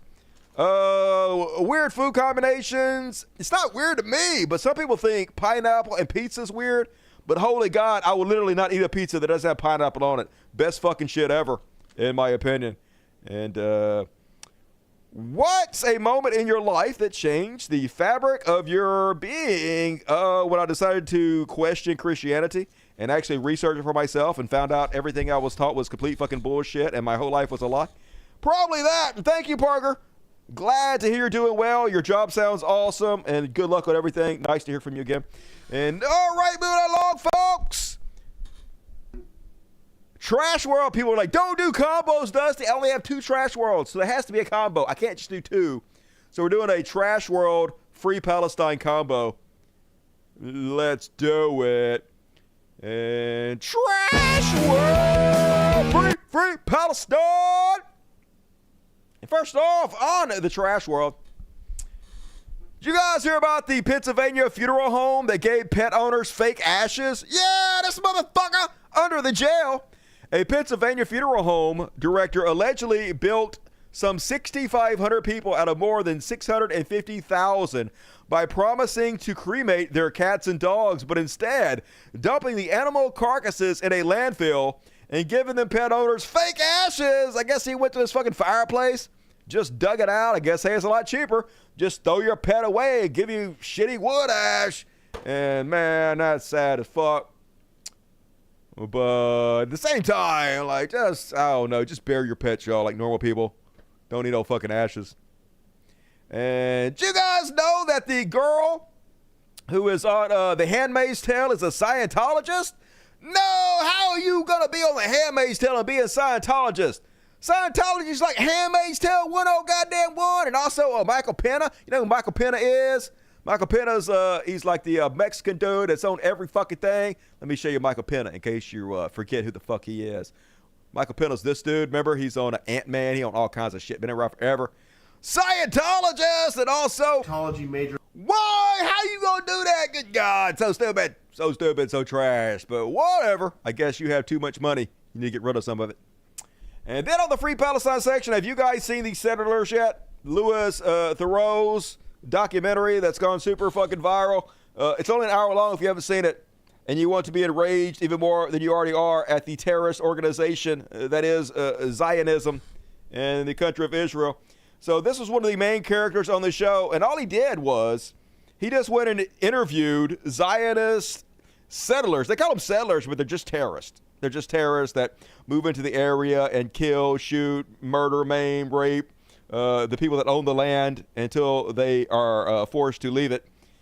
Anyway, this woman is one of the main settlers, and she's the one of the main ones that backs up all these other terrorists as they set up their little tent cities all over Palestine and the Gaza Strip. Amazing how psychopathic and evil, the face of evil. And just to give you a small example, here's a minute and 22-second clip of him asking her, hey, don't you feel sorry for all the children that are being affected by the genocide and mass child murder that you're helping to carry out? And here's her answer. Settlers do not wake up in the morning or do not go wait for sundown to attack. No, no, no, no. Why should we wake up in the morning and think about violence? Why? Our life is good. Because you want the Palestinians to leave. No, no, no, no. You've said so. I said that what is on my mind all the time is how to bring more people to settle the land. This is a new development by Jews. This is Har Bracha. This is Itzhar. This weekend here we can develop, here we cannot develop. I never think in terms of, I know this is beta. Mm-hmm. I don't think about beta. Why not? Because I think about, I'm a Jew. The people. I'm a settler. The people. I'm a human being. Yes, you are. So are they. Yeah, so I do not think about this. You're thinking about tribalism, thinking of your own people to the exclusion. It would be understandable to think of your own people or your own children first, but to think about other people, other children, not at all, that seems sociopathic. I can... Doesn't it? No, not at all. This is normal. Yeah, no, it's not normal. Not thinking about children that are being murdered and starved to death is not fucking normal. You are a psychopath. You're even worse than that. You're a terrorist. What can you say? You're all the most evil fucking terrorists on the planet, and you rule us. And it's a sad goddamn country. Apparently there were some technical difficulties. I guess it was on YouTube's part. Everything seems fine on my end. Hopefully you guys got it worked on out. A little bit of good news, though. A federal judge dealt a blow to the Trump administration and ordered it to release a Columbia University student who was arrested at his U.S. citizenship appointment because you're not allowed to speak out against Israel anymore in this country. Israel first. You can speak out against America all day long, but if you speak out against Israel, they will arrest you, folks. This is where we're at. And big ups to you, Mohsen Madawi. Here's what happened when he got released. Like a rock star. Woo! Ric Flair, woo!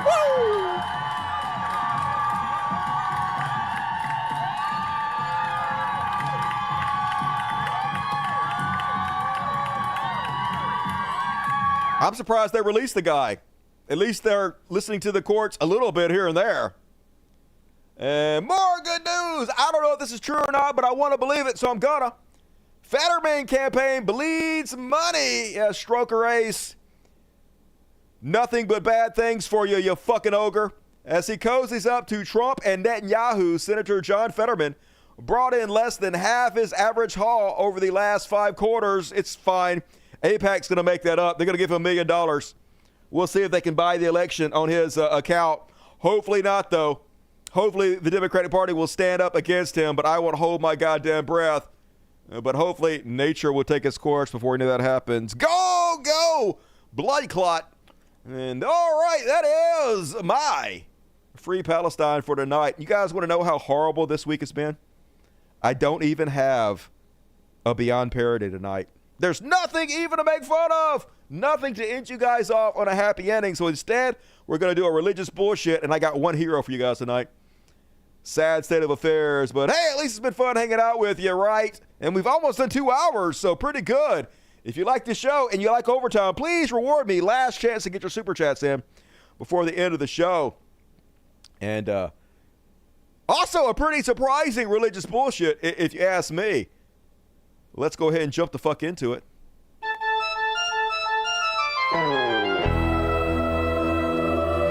Religious bullshit, religious bullshit, religious bullshit. It's time for religious bullshit. It is time for religious bullshit. Yeah! And folks, they didn't catch one. They didn't catch one. I don't have any pedophiles to report tonight. I can't believe it.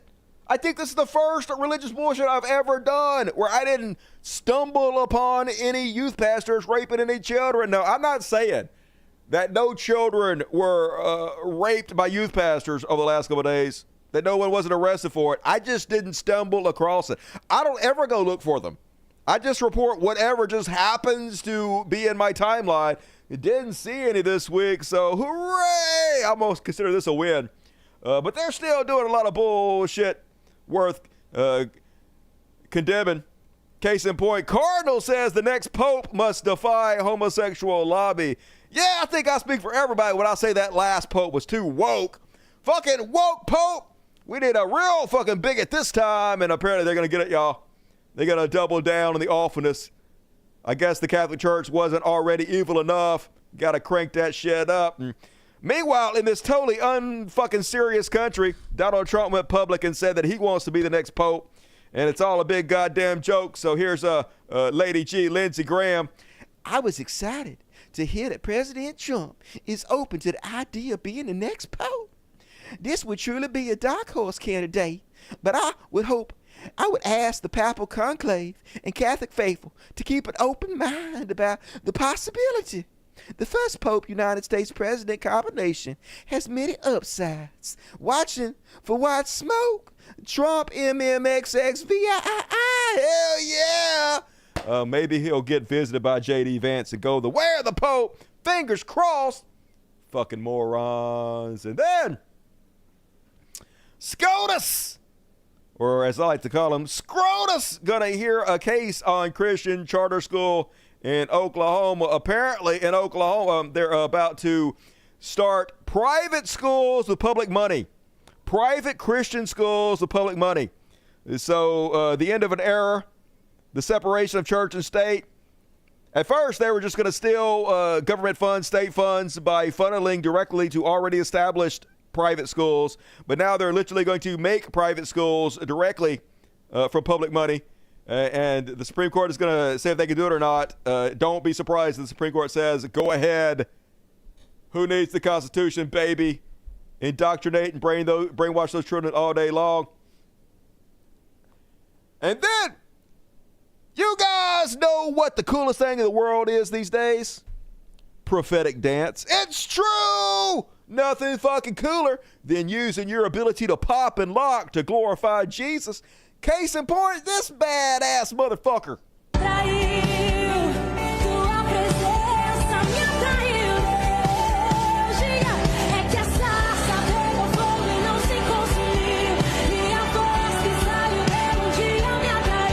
I can't help but think this guy was like dancing one night. They're like, hey, you're pretty good at that. Hey, you should do that on stage and pretend like it's for the glory of Jesus Christ. And he was like, super cool, super cool. This is for Jesus, y'all. This is Jesus. Woo, I'm glorifying the God, y'all. Yeah. Like, I mean, is this song like about the fact that you're like Jesus' puppet? It's like some Geppetto goddamn marionette shit going on here. I don't know what you were fucking going for, but you didn't nail it. And that. Speaking of weird-ass Christian shit, I give you the most Catholic concert ever, folks. Look how cool this shit is. Got all the kids out there and all the nuns singing, yeah! Woo!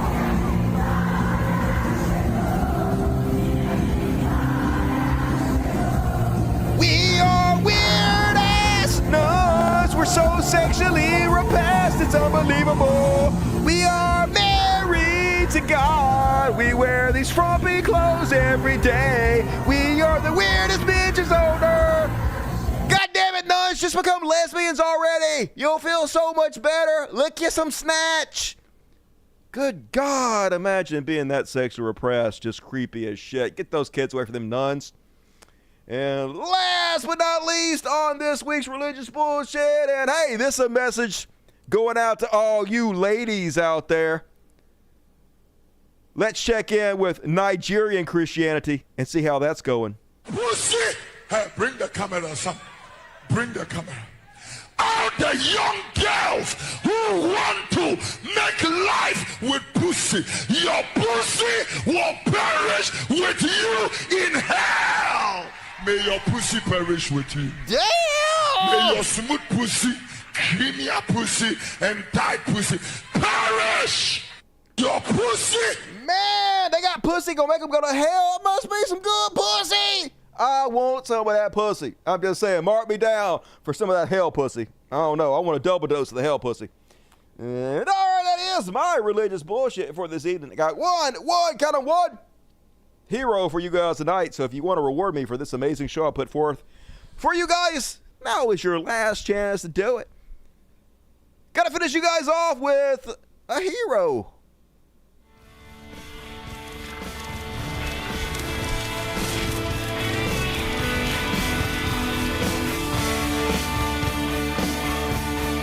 We could be heroes just for one day. And tonight, I don't like him as an actor. I gotta admit, I've never been a Robert De Niro fan as an actor, but holy shit, so much respect gained for Robert De Niro. Apparently, he has a trans daughter. And it's sad that we live in a society where somebody is a hero simply for unconditional love towards their children. But that's where we're at right now, folks. Robert De Niro shows love and support for her daughter, Aaron, after coming out as trans. I loved and supported Aaron as my son, and now I love and support Aaron as my daughter. I don't know what the big deal is. I love all my children, and that's the way you do it. You go, Robert De Niro, and you go, Robert De Niro's trans daughter, Aaron. That is my show for tonight, folks.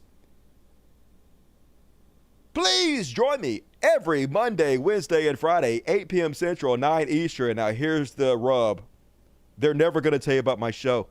I'm fucking shadow banned like a motherfucker. I said, you just got to mark it down on your calendar. You got to know, and you got to come check, because it's not going to, even if you're subscribed to me, even if that bell, they're not going to tell you about my show, okay? Even if you're following me on Twitter, even if you follow me on Facebook, probably not going to tell you. So you got to come, fight the power, come help me, and you got to be here live, because having more people here at live helps the show to grow, and it's also fun hanging out with you guys and chatting, because we have the greatest audience in the world, so don't miss it. Come make all the new friends that you'll ever need with the coolest crowd on all of YouTube. Every Monday, Wednesday, Friday, 8 p.m., 9 Central, and thank you. And also, please go join my Patreon. We're going to do an after party coming up next. Just stay here all the way down here. We got plenty. So if you want more of the show, your wish is my command. 20 more minutes of show coming up for the cool kids.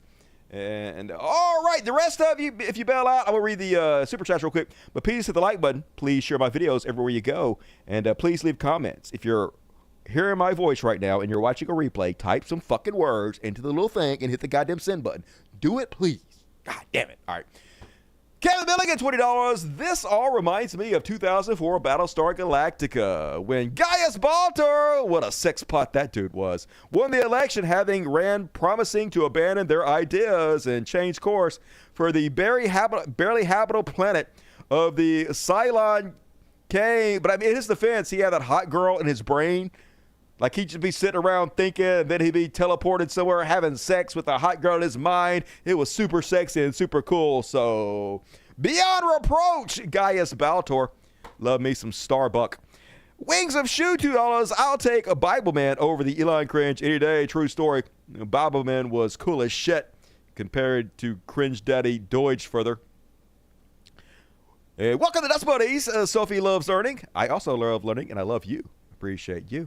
And all right, that's all we got tonight. I'll take it. Hey, it was a little late tonight. We didn't need to do $200 tonight, but hey, what you gonna do? It's a Wednesday. I'll try not to complain about it too much. And all right, we're gonna be back Friday, right? Today Wednesday. Yeah, Friday, day after tomorrow. We're gonna close the week out. Hopefully, I can work on my book tomorrow a little bit. So be sure to join me Friday for another episode of the world's greatest show. And now we're going to do a quick kitty party. Going to play a song, a very fitting song this week. This is We Are So Fucked, an original song by Dusty Smith. Round up the Browns, cancel the schools, genocide the kids, nominate the fools, take all the money, spiral the debt, society of zombies, hey, are we great yet? I pledge allegiance to this man In fraud we trust, that's the plan. No heroes left, our tail is tucked. I hope you understand. We are so fucked. We are so fucked. Turns out our people sucked. We aren't great, but we're definitely fucked.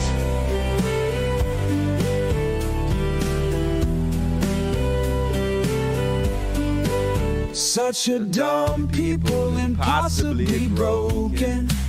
Such small minds, you must be joking. If this is our best is hate. We're a lot of things, but we are not great. I pledge allegiance to this man. In fraud we trust, that's the plan. No heroes left, our tail is tucked. I hope you understand. We are so fucked. We are so fucked. Turns out our people sucked. We aren't great, but we're definitely. Thank you, MJ. Love you. We are so fucked. We are so fucked. Turns out our people sucked. We aren't great, but we're definitely fucked. One nation under fraud. One nation under fraud. We are one nation under fraud. Impossibly flawed. Orange is the new god. We are so fucked. We are so fucked. Turns out our people suck.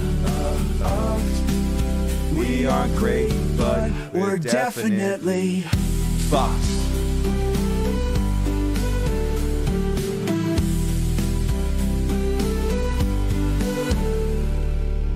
Good night, everybody. Switch over now. See you Friday.